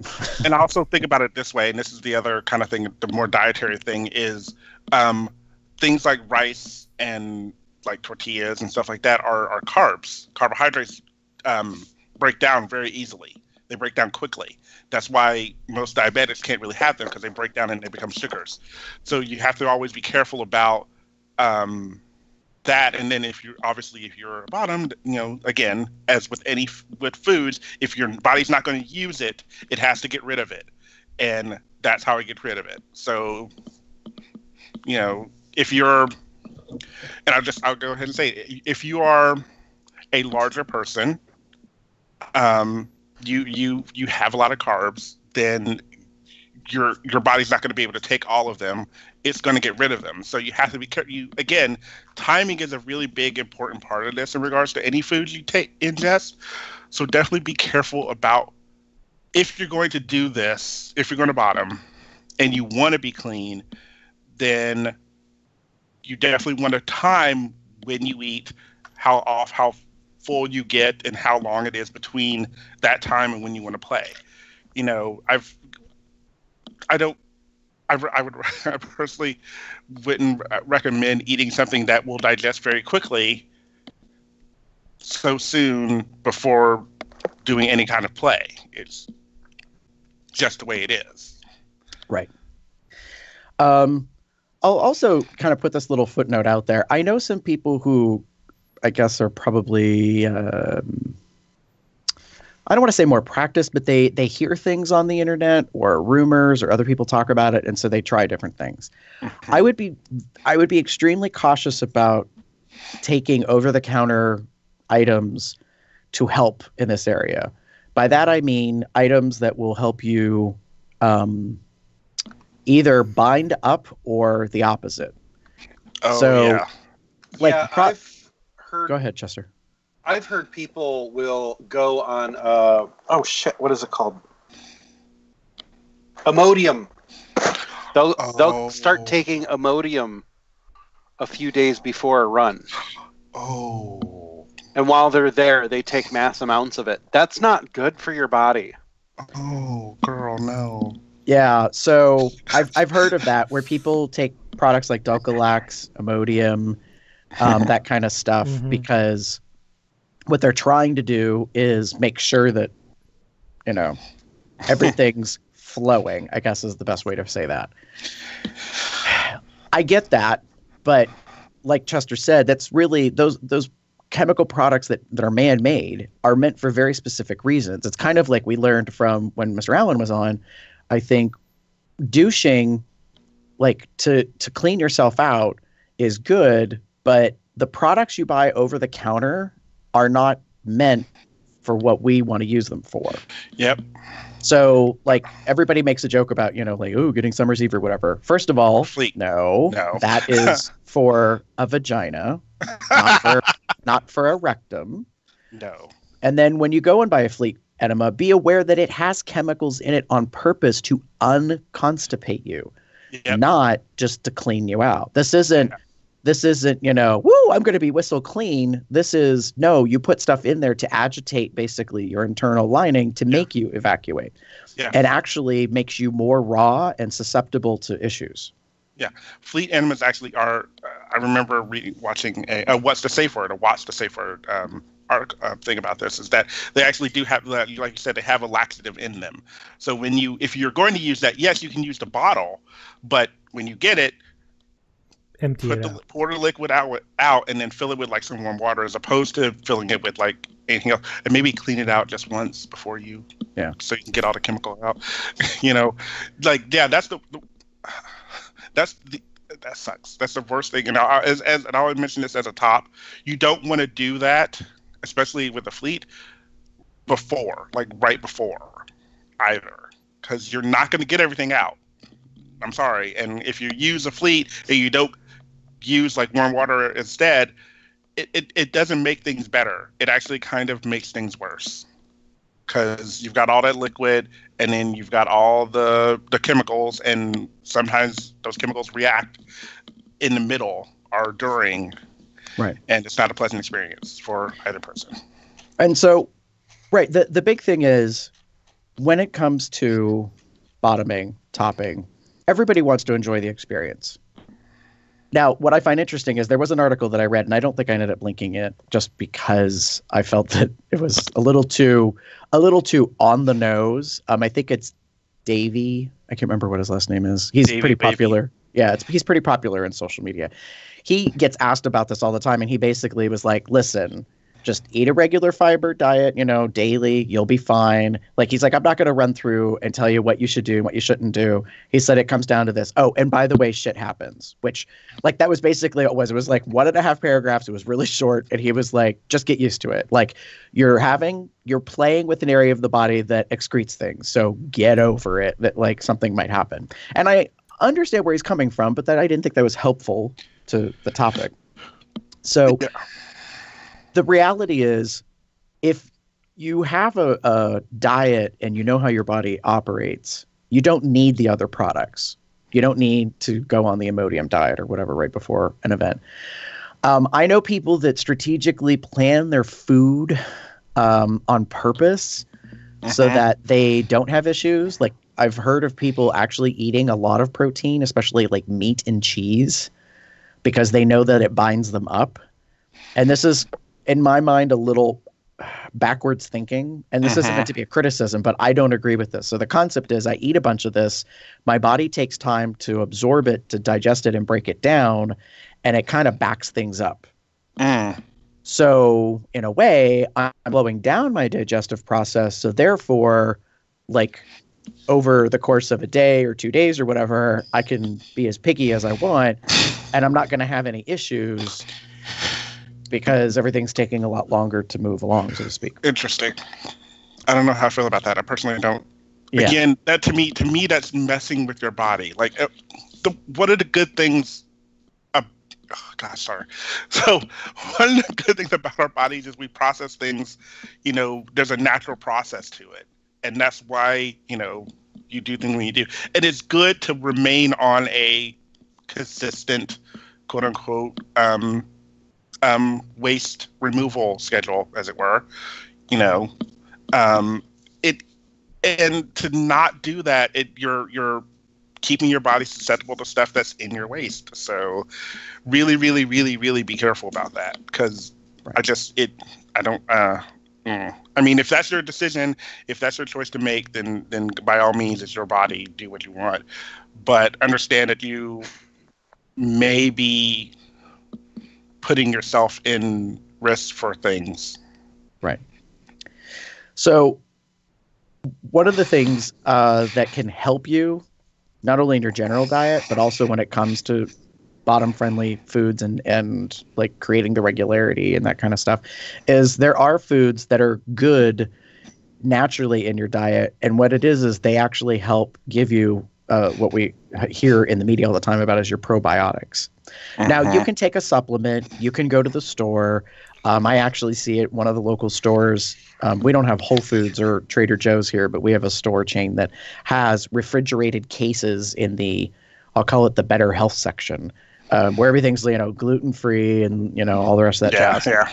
I kind of roll my eyes only because there's a lot of marketing going on and there's a lot of price increasing in this particular area. But notably, there are probiotic items in a refrigerated case, and the reason why is because it has live bacteria culture in it. And I talk about that because it's actually the bacteria, your gut flora, that helps with the digestive process. It helps you with actually being able to have some regularity and that kind of stuff. So there's a couple of products or items or foods that I wanted to go over that was in this one article. I don't recommend this if you're planning to bottom soon, but understandably, if you have it in your diet sort of regularly, it'll help, and that's kimchi. Not Kimchi the drag queen, although I'm sure she could be very helpful. But kimchi is a fermented pickled cabbage. It's popular as a staple in Korean diets. It has a lot of good probiotic kind of stuff to it. However, it tends to be spicy. Yep. So you got to take, that mix on those two. My personal advocacy is a product actually I need to go buy some, is kombucha. So kombucha is a fermented tea. So basically you make tea, and then what happens is bacteria gets introduced to it. You can actually make it if you want. It's kind of like other products. There's some, I don't want to say labor involved. There's a lot of like stuff to make it happen, or better yet, you could just go buy it. I'm not going to buzz market the brand, but there's a brand out there that I like that makes a specific kind of flavor that I enjoy. I like having it on hand at home in my fridge just because I can drink it when I feel that I want some regularity. And it's not so much that I have constipation, but it's more like, this is the interesting thing about the science of our digestive tract. Our digestive system, specifically the lower GI, the small intestine, the large intestine, actually affects our mood. They're finding out in science that like the gut flora that we have can actually affect us in terms of not only how we feel physically, but also in terms of like anxiety and depression, because your body is trying to process and deal with things. And so, no offense, if you're not putting good quality product into your body, it has to work with what it has. And so if you're deficient in certain things, then it affects everything about the body, not just regularity, but like, your blood pressure and all that kind of stuff. So kombucha to me is a great product. There are small businesses out there that make it. There's a business out of Cleveland. I will actually talk about this. It's a small business and you can't get the product in a lot of places, called the Bearded Book. It's a guy. He has a beard as a logo and these great, like, kind of horn rim, old 50s style glasses as the logo. Drew and I, when we've gone to the Fabulous Food Show in Cleveland, he's been there. So I usually buy like a gallon jug or a growler from him. But you can pretty much buy kombucha almost across the country, probably now, at a very well-known international market chain, Walmart. So if you go look, you'll see it. But I think a lot of grocery stores now tend to carry kombucha. The thing I like about kombucha is this is one of the things that people are sort of turning on to it is, like it says in this one article, like Coke or Pepsi, people kind of use it as a sugar soda substitute because it's carbonated. Now, it's not carbonated in that there's CO2 in it. It actually, due to fermentation, has a bubbly nature to it. And yes, it can, kind of fizz and, if you're not careful, erupt on you or whatever. So there's that. In this article, there's another attachment to another thread, which I find interesting. If you're HIV positive, there can or cannot be additional benefits from kombucha. You need to pay attention to that in terms of like how it interacts with your body and your medicines. Organic yogurt is another big one. I guess they say organic because it's to differentiate from the major brands. Yeah. Because they're very processed. There's a local company, farm, that makes a full fat, just plain yogurt I really love. And the reason why is because it's, in a way, unadulterated. So not only does it have bacteria, but they haven't really messed with it. They don't add chemicals. They don't add fruit. They don't add flavorings. They don't add color. Like, it's pretty much just yogurt. You can also make yogurt at home easily enough if you want to. So that'll help you out as well. Speaking of beverages, kefir, if you're familiar with that, it's a lot like yogurt, but it's a beverage. You can buy it in a bottle, and it usually comes in some flavors and stuff like that. They tend to also have a lot of like vitamins and minerals that are included with those. And interestingly, this article, what I liked is it talks about sourdough bread, which is funny because it's a gay website article. And so it says, you're probably thinking, what? Carbs? Yeah. So obviously it's not for the bear community because the bears are all like, yeah, fuck yeah, give me carbs. It's like mac and cheese, what? Right. But sourdough actually contains a yeast bacterial called lactobacillus, which is a type of probiotic. So that also can help you as well. So those are just some items to think of in terms of food. Now, you don't have to stock up on these things and just go crazy with that right before you're going to play. But think about it in terms of like regularity. So I know people that eat oatmeal on a regular basis, possibly for breakfast or whatever. What I found that works really well for a lot of folks is if you make like a smoothie. So if you kind of blend these things together, think about it. If you use some fruits, if you have yogurt, if you kind of have like, say, some oatmeal, those type of things, that'll help give you some of that regularity. What I think the biggest key is to like not kind of hold everything to one meal. Yeah. Believe it or not, as weird as it is, it's really about kind of a balance. So yeah, have some meat, but then also have some, fiber basically, whether it be soluble and insoluble and that kind of stuff. And figure that stuff out as much as you can. Now, what this basically comes down to is, I don't want to call it experimentation, but you have to learn for your own body what works, what makes sense. The one thing I also want to say is, and I know that we kind of hear this all the time, is you have to be hydrated. Yes. Now, you could be like my mother, who detests drinking water, just water. So she drinks a lot of flavored water, like Crystal Light is the big thing. Yep. I, on the other hand, many years ago started drinking water more often, and that's mostly all I ever drink. Whatever works for you.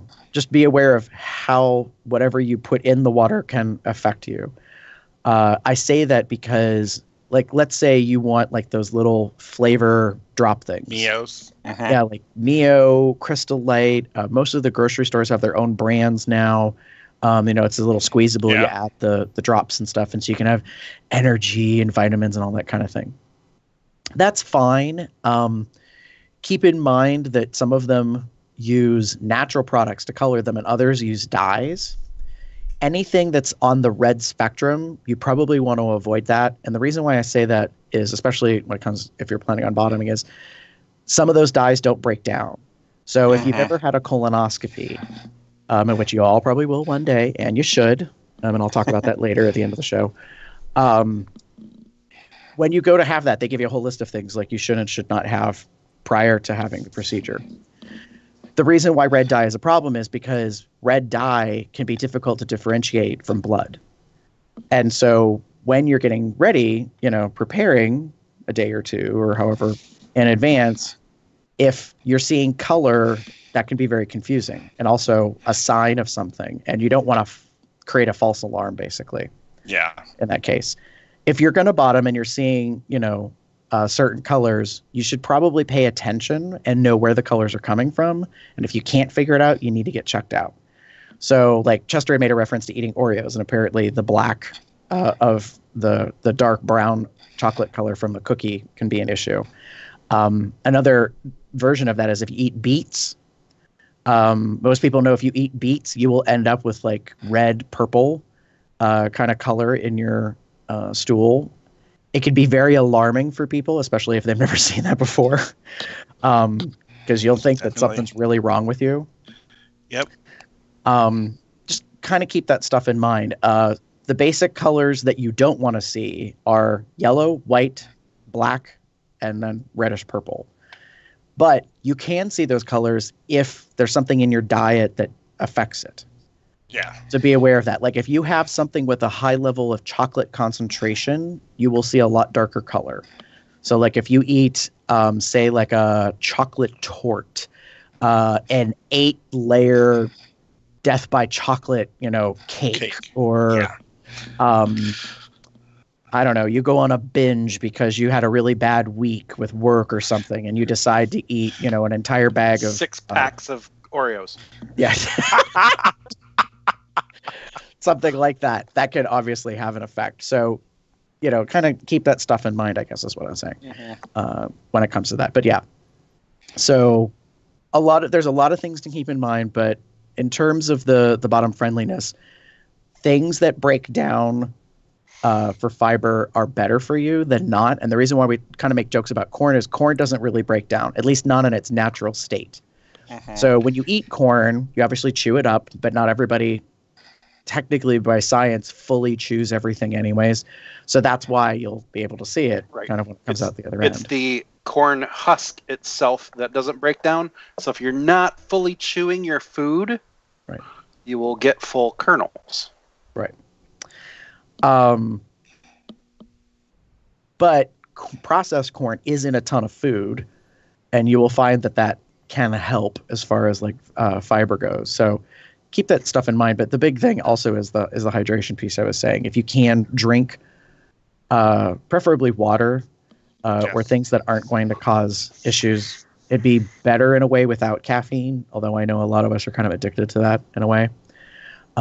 So there's a lot of that to balance in and out when it comes to those things. I realize I did a lot of the talking on this one, so I'm not trying to be like the master of the BFF stuff. No, that's okay. Tanker Tubbs just said in our chat, I was accidentally fed a cake with non-digestible glitter. That works. Oh. I out an ornament the next day. Nice. Merry Christmas, y'all. Wow. So that kind of reminds me of a George Carlin skit moment, to totally derail since we're talking about poops and what comes out. George Carlin was talking about how, I think it was a dog. I think it was pretty sure it was George Carlin. He was talking about a dog had eaten tinsel off the Christmas tree. And so when the dog went and took a poop, it was a shiny shit out in the yard because there was undigested tinsel. And it made him realize that actually the best thing you could probably do, and this is a joke, people, so don't do this, but the best thing you could do is feed rubber bands to your dog, because then when the shit comes out, it has a little handle, has a little hoop. Oh my God. Nice. Please don't do that. Please, God, don't do that. do not do that. It's a really funny joke, though. I thought it was. Yeah. And that's exactly what that reminded me of when Tanker says, yeah, I pooped out an ornament the next day. Yeah, undigestible glitter. Yeah. So I think as we, I know you were making fun about Davy Wavies, like every, shit happens in regards to that. So for the tops out there, just so you're aware, it does happen.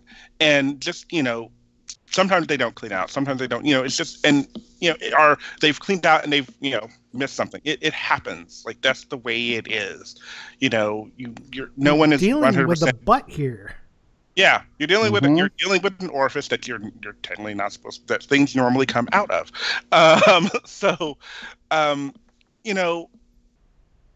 Let it go. I know that sounds crazy, but just it happens, and just if clean up, need to take care of it. I would personally, I'm not going to go back in. If there's been issues, whatever that's me personally. I know some people would want to. Are okay with that. Not me. But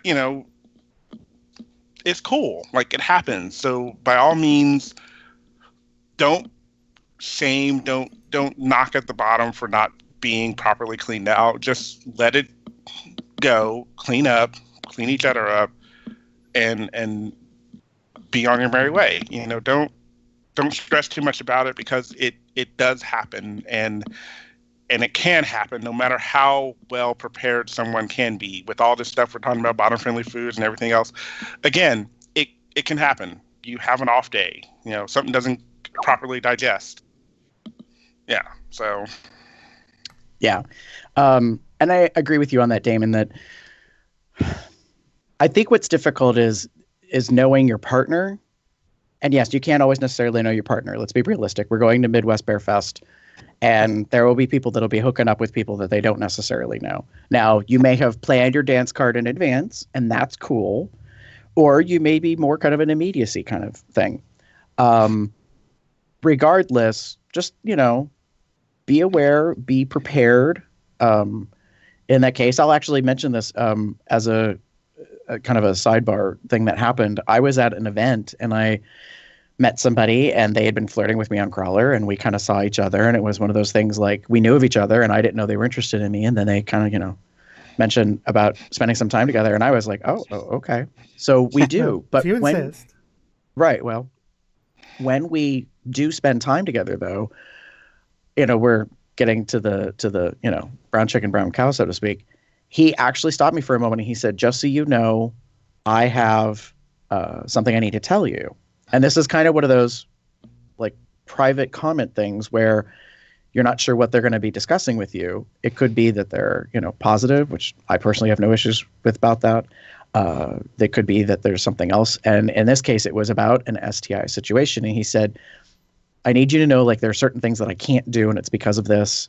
And I don't want you to basically, come into contact or have something happen.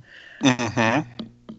I still, to this day, will never forget that moment, because I thought it was so amazingly, like, appropriate and mature to be like, I can do certain things, but I can't do other things. And you need to know that, because this is what my current situation is. And I could tell he was feeling very vulnerable in that moment, because he could have said that right off the bat in the very beginning, but he waited until he thought, since he knew things were probably going to happen, and I was okay with that, we had that discussion. And then we had a lot of fun. So much so I still think about it to this day. So here's the thing about that. I feel that way about this too. If you know your body and there's something not quite going on great about it, make sure you say something, because I'm pretty sure Damon, Jeff, Chester, anybody who's ever taught would agree. You'd rather know than not know. Mm-hmm. And there's nothing wrong with changing changing the course of action, so to speak, or whatever. Mm-hmm. And Meaning, you plan on topping or plan on bottoming, sorry, and then maybe not. Yeah. And for fuck's sake, if you are topping and an accident happens, don't shame the person. Yep. Because that's so emotionally and psychologically scarring to them. Yep. Person who did that to me like 14 years ago. Yep. Yep. Yeah, it's one of those things where, you know, that we've said like multiple times in the show, shit happens, and it's like, oh, shit happened. Well, oops. Let's clean up. Let's take care of this and move on. Yeah. Either continuing or whatever. I just refound there was a great infographic that was made a while ago, how to clean your ass before anal sex. It's not technically related to the bottom friendly foods, but it's adjacent, and I think it's good to put it back out there again. And so I just added it in. It's awesome. It covers pretty much damn near everything that you need to know as an illustrated guide, basically. Mm-hmm.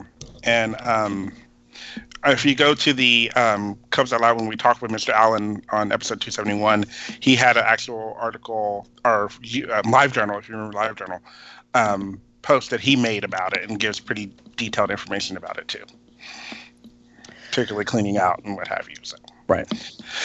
Basically, there's a lot of information that's available out there if you bother to go look for it.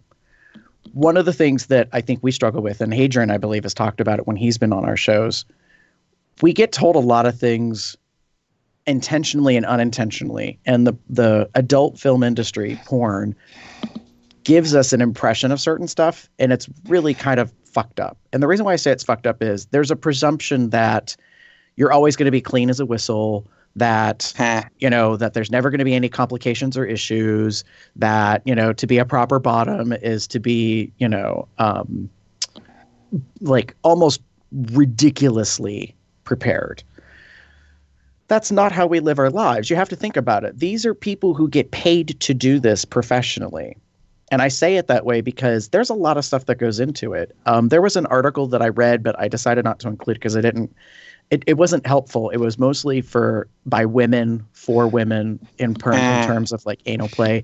But it was written by some porn actresses, and they talked about their diets in terms of what they eat. And what they do to prepare. And at first I was like, oh, this is interesting. And then I was like, oh, but yeah, it's not necessarily quite in alignment. But they know their bodies, but they also know what to do in terms of that. So I think everybody, if you've been a witness to porn, whether it be photography or movies or even GIFs, you psychologically kind of internalize that, and you think, oh, like, you know, I have to have like the perfect pink pucker, and you know, I mean, you know what I mean? And like, you have this weird stuff about it, and it's kind of like, no, that's not always the case. No, it's not. And so people presume, people. that you know, that it's always going to be what we see, and it's like, no, that's not always the case. I will say this, kind of as another sidebar. When I worked at a campground resort, the first year I worked there, the owner went on a rant about something. I might have said this before on the podcast, and it was so funny, but it made a huge impression on me. He was mad because part of it was a bed and breakfast concept. So we would go in and clean the rooms after guests had checked out and left. And so we had multiple sets of sheets and, you know, comforters and that kind of stuff for the guest rooms. So we would go in, and he was showing me how to do the housekeeping, basically. And we went in, and he got mad because there were marks on the sheets. Oh, and he completely flipped out, which is partially a little bit of his personality. But what he said next floored me. But, I mean, we're talking, oh, gosh, 14 years ago, maybe it's been now. And he said, oh, for fuck's sake, if you're going to have sex, like, just like at least put a fucking towel down. And it cracked me up. Well, now it cracks me up, really. But in the moment, I was like, I wasn't prepared, one, for my boss to be mad and freak out, and two, like, I just didn't understand. But what he was basically saying is, hey, like, if you're going to fuck, if you put a towel down and there's a bit of an accident, no matter whether, intentional, obviously, or unintentional, you get to save the sheets, and the mattress. And, Yeah. So I think that most people going to bear events probably kind of know that. So they'll just grab the hotel towel. Yeah. And kind of put that down or whatever. That's up to you. So yeah, I think that's possibly an option to consider. But yeah, I'll never forget that. It just kind of cracked me up to no end. I was like, well, alrighty then. Put down a damn towel. Lay it down. So yeah, and anyway, so I think we're good with this. Are we? I'm busy reading the chat and trying to get caught up on this whole bakery smell thing.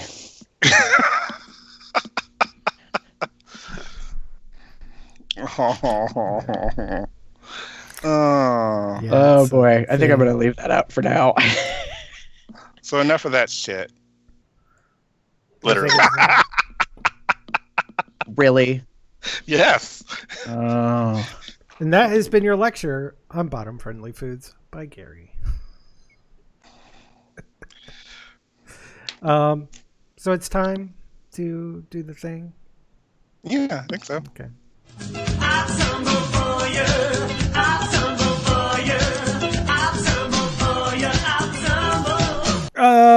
So that's a nice back tattoo. When somebody says you have an angel and devil on your shoulder, well, this guy has it on his back. Wow, that is really neat. That is really good. Wow. Yeah. Wow. Mm-hmm. Holy shit. That's Yeah.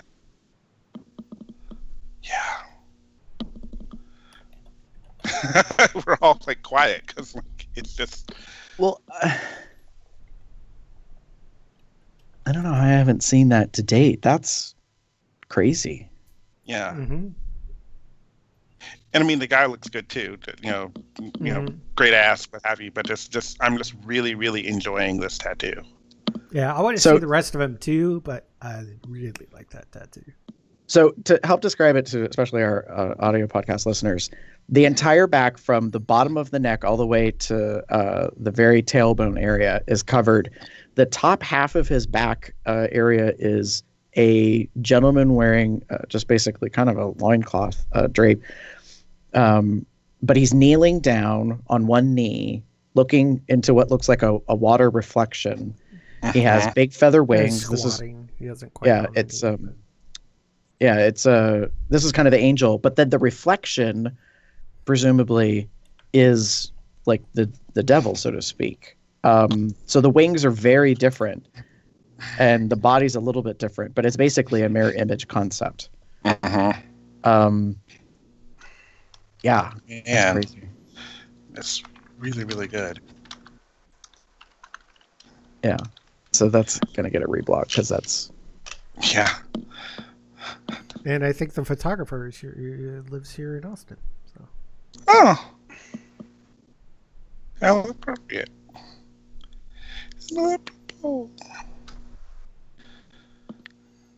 So for me, I actually saw this recently on our friend Smashy's Tumblr page, and he's actually a part of it.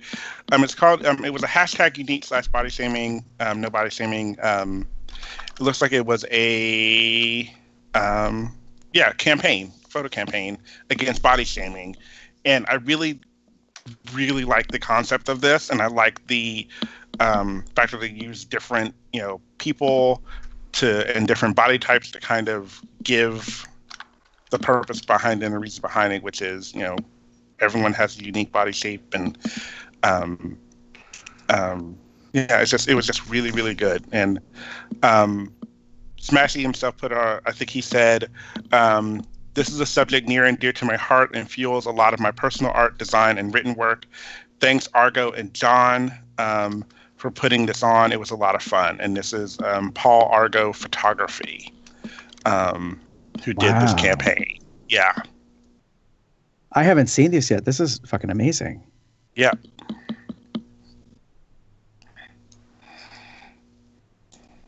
I really like this. Yeah, I do too. Like it's, Great blog.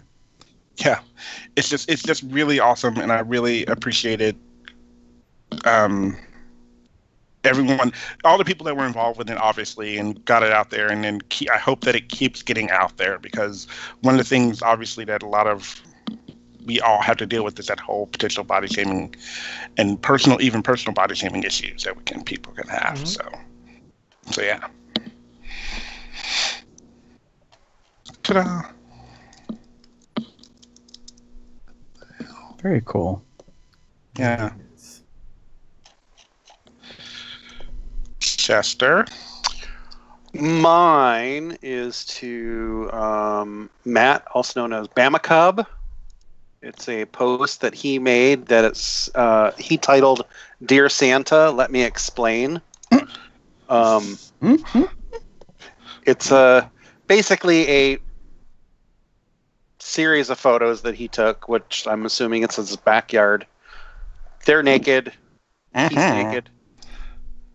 Yeah. Adorable. And he's showing off his body. Yep. And reblock. If I'm not mistaken, the one sign that he's holding, it actually says Maddie Christmas. No, it's a Mary. Is it? No, it's Mary. It looks like Maddie if you look down at it. Hold on. Come here, picture. It says Mary. Oh, those R's look like T's. It's just the lighting and the font.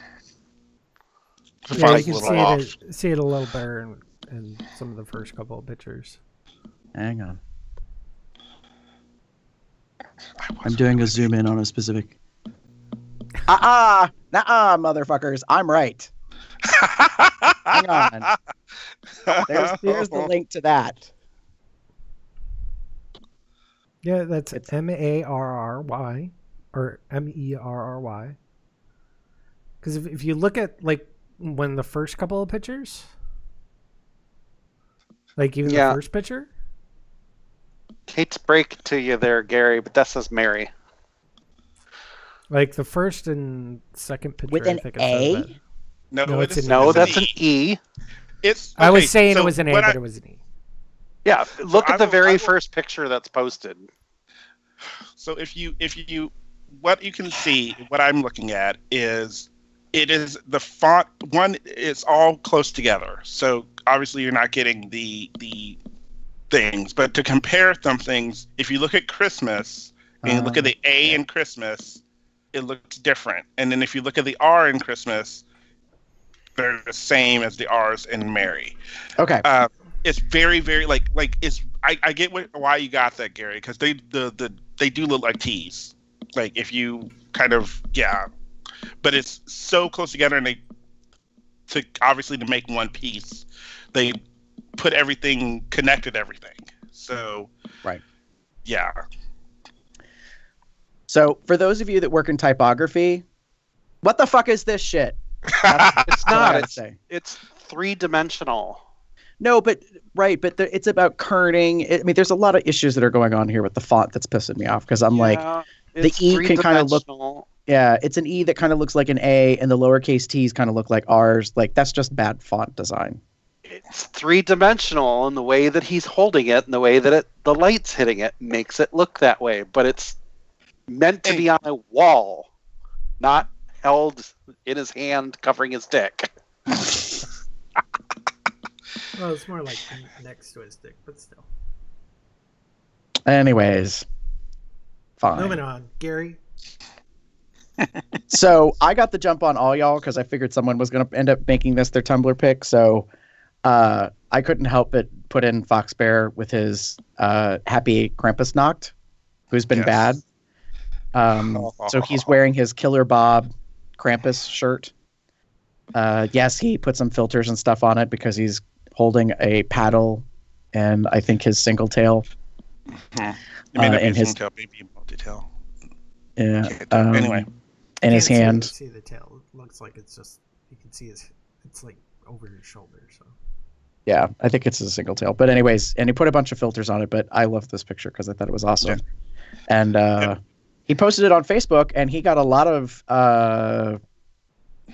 respondents. Me. He's putting a lot of people in his sack. Let's just say that Krampus is putting a lot of naughty children in his sack, or naughty bears and pups. Yeah, what cracked me up was Chess was replying to pretty much every single. Yeah, and then calling people out because some people were like, "Oh, this is cute or whatever," but obviously not for me. Right. Yeah. Right. Oh. Well, so for our links, our picks. Moving on links. Finally, the Amazon Prime app is on Apple TV. So if you subscribe to Amazon Prime, instead of like airplaying it from your iPad or iPhone, how did I not know this? You can now, and here's how I know. I work at Apple. In fact, I deal with the Apple TVs. So when it came out, I hear my AAP. She goes, "The Amazon Prime app is now on Apple TV," and I'm like, "Ooh!" So we were all excited. So I've used it already, and I've watched. I've just watched 2 movies. Finally got to see Star Trek Beyond, and also watched Mission Impossible: Rogue Nation, which I hadn't seen either. So, and I could probably search around for some more stuff, but I haven't really gone too far into it because I've been busy playing Stardew Valley. But literally once I found out when I got home, I immediately installed it on my Apple TV. I know what I'm doing as soon as we're off air. Because I will say this has probably been the biggest pain in the ass. If you have Amazon Prime and you want to watch anything on it, you either have to have like a Fire Stick, or like me, you can mirror image cast from another Apple device to the Apple TV. The fact that they finally got the app in is huge, because now you can just go get the stuff that you want to be able to see there. Because like you said, like the Star Trek Beyond or whatever, like I actually didn't realize, that I forgot to go see that in the movie theater. So I saw that it was an Amazon Prime because I'm getting caught up on a lot of my TV shows. I'm almost fully caught up on Hulu. And I'm almost shocker, caught up on 100% of my podcasts. Ooh. So usually about 2 times a year, things kind of slow down weirdly, and I have the ability to get caught up. So like as of probably 2 weeks ago, I had upwards of 50 hours of podcast to listen to. And now I'm down to like maybe 8. So I don't know what's going on. Maybe with the holiday season, people are slowing down on stuff, but this is huge. So thank you, Jeff, for posting this, because I'm like fucking stoked that I can go. Yeah, I know, right? Nice. I mean, I didn't really ever use my Amazon Prime. The only thing I've used Amazon Prime for is 2-day shipping lately. And I think I did buy a TV show or something, some stupid TV show. Oh, it was Team Knight Rider. Okay. Wow. I will say this about Amazon Prime. It is horribly addicting. I warn all of you out there that if you don't have it, be very careful about getting it, because once you have it, you can never let go of it. Yeah. I use the fuck out of it, and I'm so spoiled with 2-day shipping for the most part. Yeah. Let's get that in 2 days. What the fuck is wrong with you? And it's not always perfect with 2 days. I want to clarify that a little bit for those that don't know. Most things you can get, but sometimes with Amazon Prime, things show up in 3 or 4 days. So, yeah. Sometimes that can be various reasons too.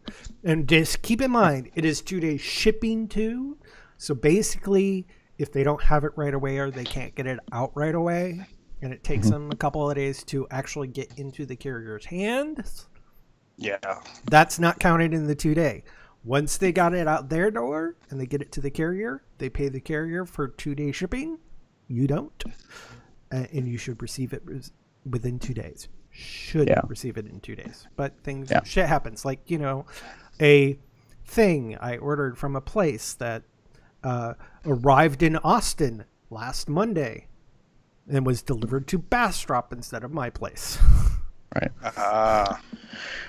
So anyway, so beside the point, and actually had nothing to do with Amazon.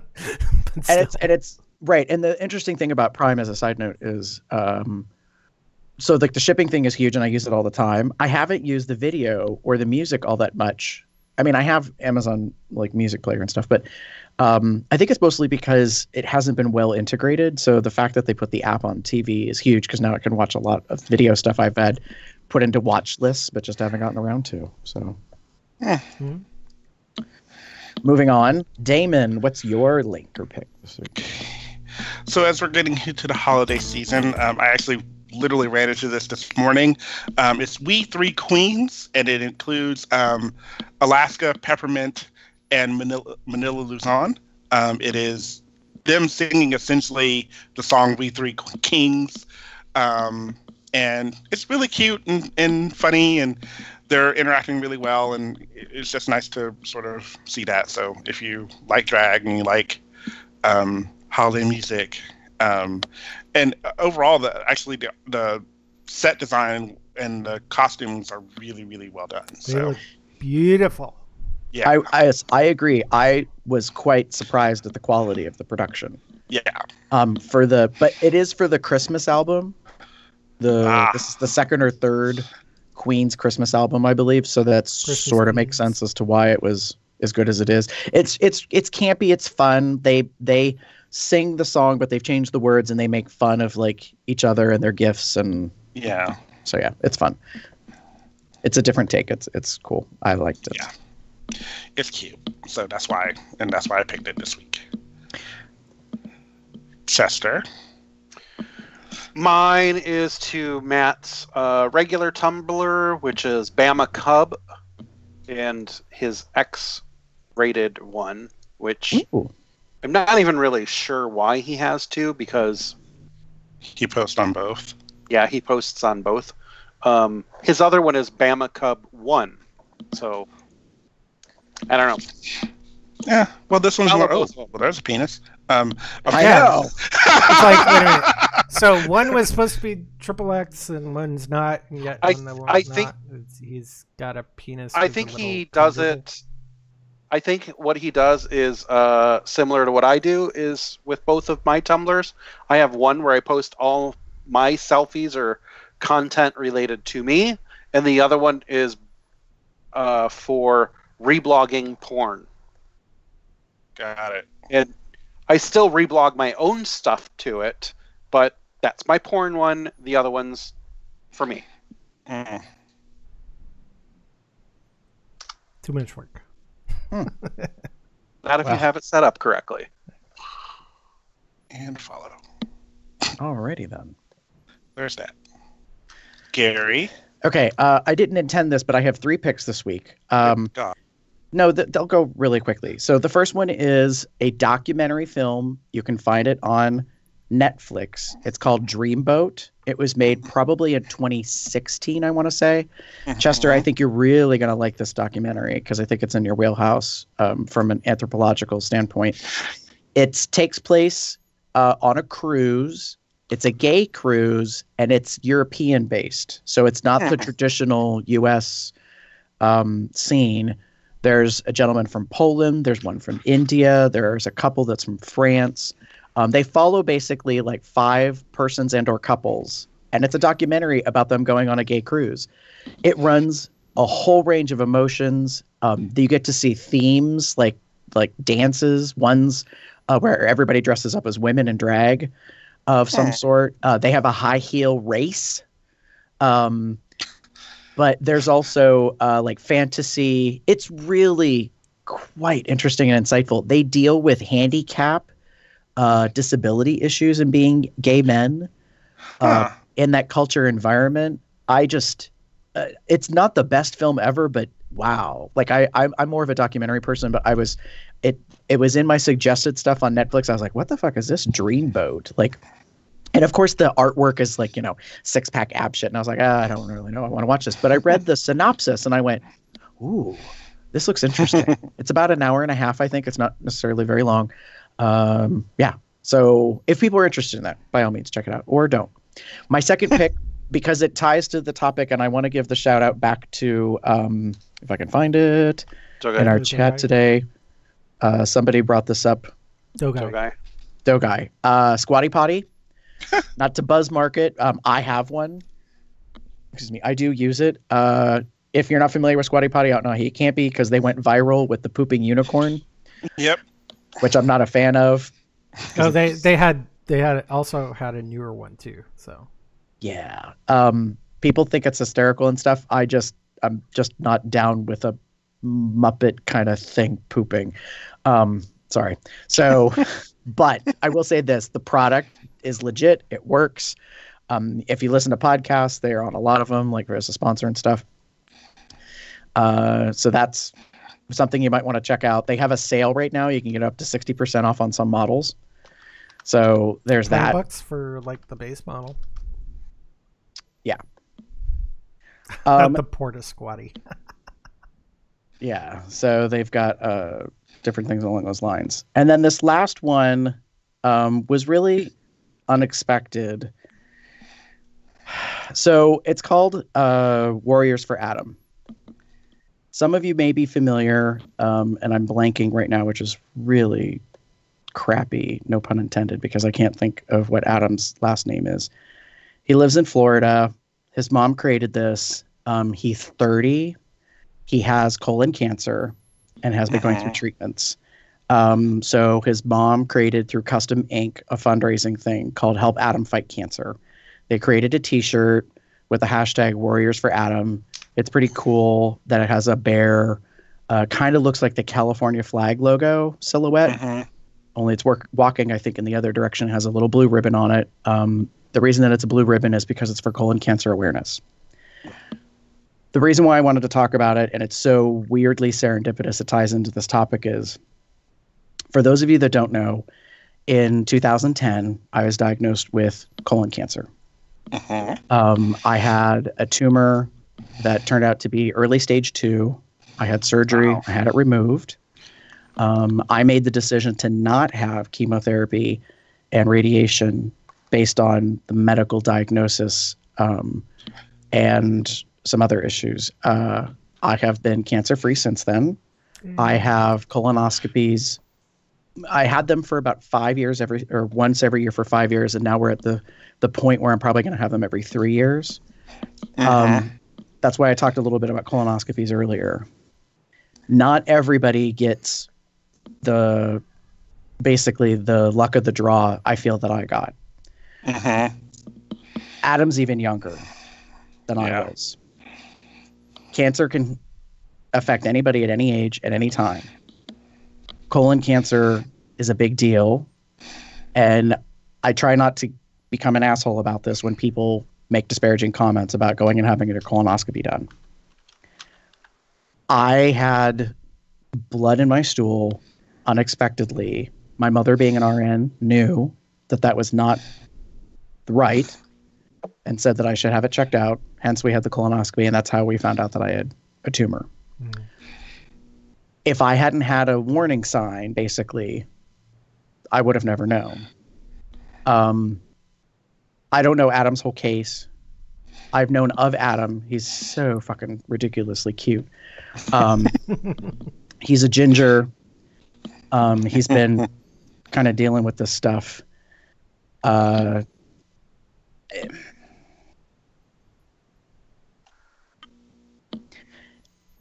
It really hit me hard when I found out about it. The bear community has lost some people this year because of cancer.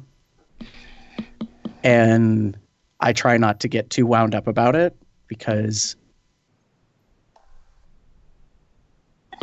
I can't do anything about it personally. So, damn it.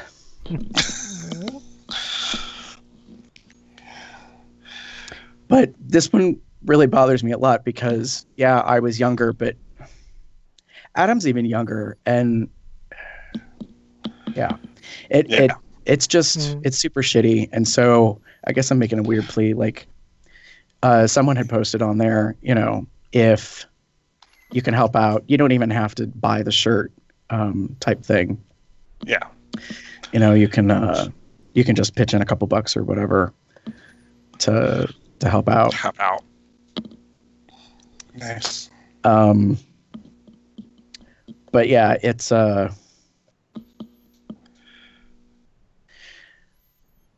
you need to do what you can to take care of yourself. And part of the reason why this topic weirdly came up first and we had selected it, and then this came around, it made me realize.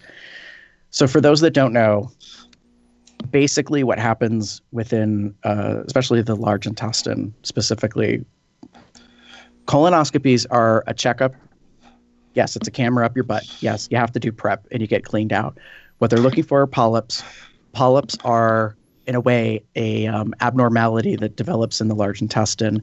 Part of that can be, but not always, specifically because of diet. It can be genetics. It can be other issues.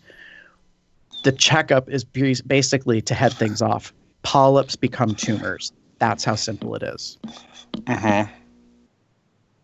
Adam's age is very untypical. My age was considered untypical, but the more as time passes, younger and younger individuals are having colon cancer. When Drew and I went to the Milwaukee Pride this summer, I was so proud and surprised to see a vendor type booth dedicated to colon, like polyp checkups and colonoscopies. As crazy as this sounds, there's a fucking inflatable intestine you walk through. It's so fucked up. Right now, I'm just picturing kids coming out of an anus. Well, it's not so much an anus, but it's like a dome arch, and when you walk through it, there's stages, and it helps explain and show what polyps and tumors are. So yeah, it's one of those things that I think is really important that folks kind of know about and take care of. Long story short, getting checked out, taking care of that kind of stuff, I think is a big deal. So yeah, I'm going to shut up about that now and get off my soapbox. So donate. It's okay. And you could get a cool shirt too. And apparently they have sizes from extra small to triple X or quadruple XL. Ah. So they've got them big sizes for us big boys. I also want to give the recognition to JMO. He's the one actually that originally posted. I'm trying to go back to find the original post that kind of created this, because once I found out who Adam was, I don't know him personally, and it's bugging the shit out of me that I didn't properly link this. I was too much focused on the fundraising aspect to make sure to get the word out. But once I find it here in a second, I'll put that in so you guys have it. Cool. I'll have that linked. And guess what, folks? On that note, jeez, that's the end of the show. Oh. But anyways, to contact us, pop over to our website, cubsoutloud.com. Shoot us an email at cubsoutloud@gmail.com. Leave us a voicemail, sexy or otherwise, at 361-COL-TALK. That's 361-265-8255. Follow us on Tumblr, Twitter, Google+, YouTube, at Cubs Outloud in the appropriate place of the URL. On Facebook, we also have the COL Entourage group. Please join us over on bearunderground.net, the official Bear website of Cubs Out Loud. Rate us on iTunes, subscribe to us through Google Play Podcasts, give us thumbs up on the Stitcher Radio. You can find me anywhere on the internet as Boxset, Box, Puppy, Box, Cub, Box, something or other. I am Theater Cup 79 on Bear Underground, Growler, Tumblr, HeftyNet, other places, or you can find me as pup_umbra on Twitter. You can find me on Tumblr or Twitter under the name The Pup Up There, at your local pharmacy buying Metamucil and a Fleet Enema, or various bear dating sites across the net under the name Pup Shutter or Cupcake76. You knew it was coming. Come on. No, I did not know it was. Nope. I didn't. Anyways, that makes me, God, I'm so messed up right now. if you want to find me online, you could look for GareBear73. That's GARBEAR73 on bearunderground.net, Growler, Tumblr, the rest of it. Hey, and I also want to say this. I've gotten some like friend requests and some other stuff. No offense, y'all. If I don't know you, I'm not going to accept your friend request. If you follow me because of the podcast, that's kind of cool, but send me a message, something. Otherwise, I have no idea where these random people are just coming from. And I'm kind of like, oh, all right. And even then, I'm not always necessarily, especially on Facebook, accepting all the friend requests. So, you know. Sorry about it. Not sorry about it. Although if you're hot, I will definitely friend you. Nice. And with that, say good night, everybody! Good night, everybody. Good night, everyone. Have a good one, y'all.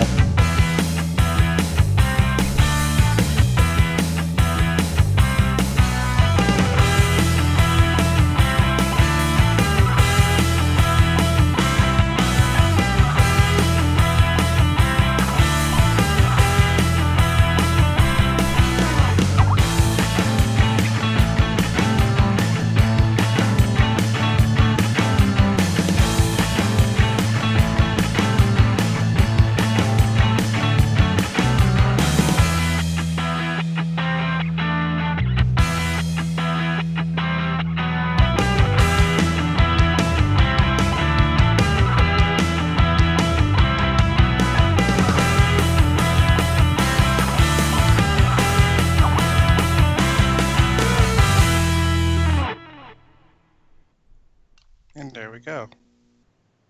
Found the link. Took me forever to figure out how to copy paste it, but Well, links in what's it called are a little difficult, especially if you're not. Well, at least it's public, so that's good. So He is adorable. I know.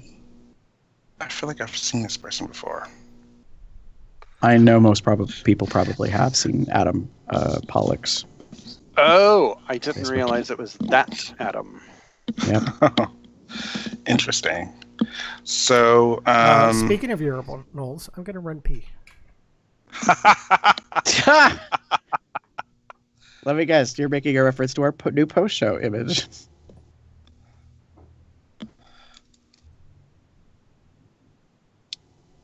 that over there? yes. Actually, I'll be right back as well. Hold on one second. I need to go. So, bye-bye.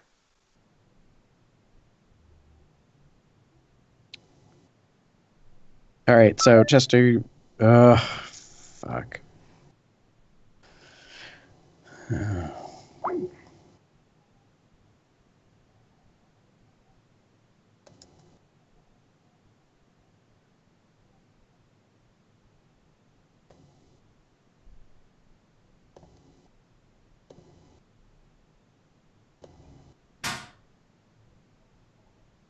I have no idea if anybody's sticking around listening to me just sit in silence as everybody else runs away. But Okay, I'm back. What it actually makes like 4 links. I don't know. Chester went offline and then Damon went to go pee. You went to go pee, so I'm the only one here. And I'm like, great. Just great. So yeah. I was trying to add JMO's post to my thing, which actually makes like a 4th link. But okay, I think then I'm just gonna stop streaming.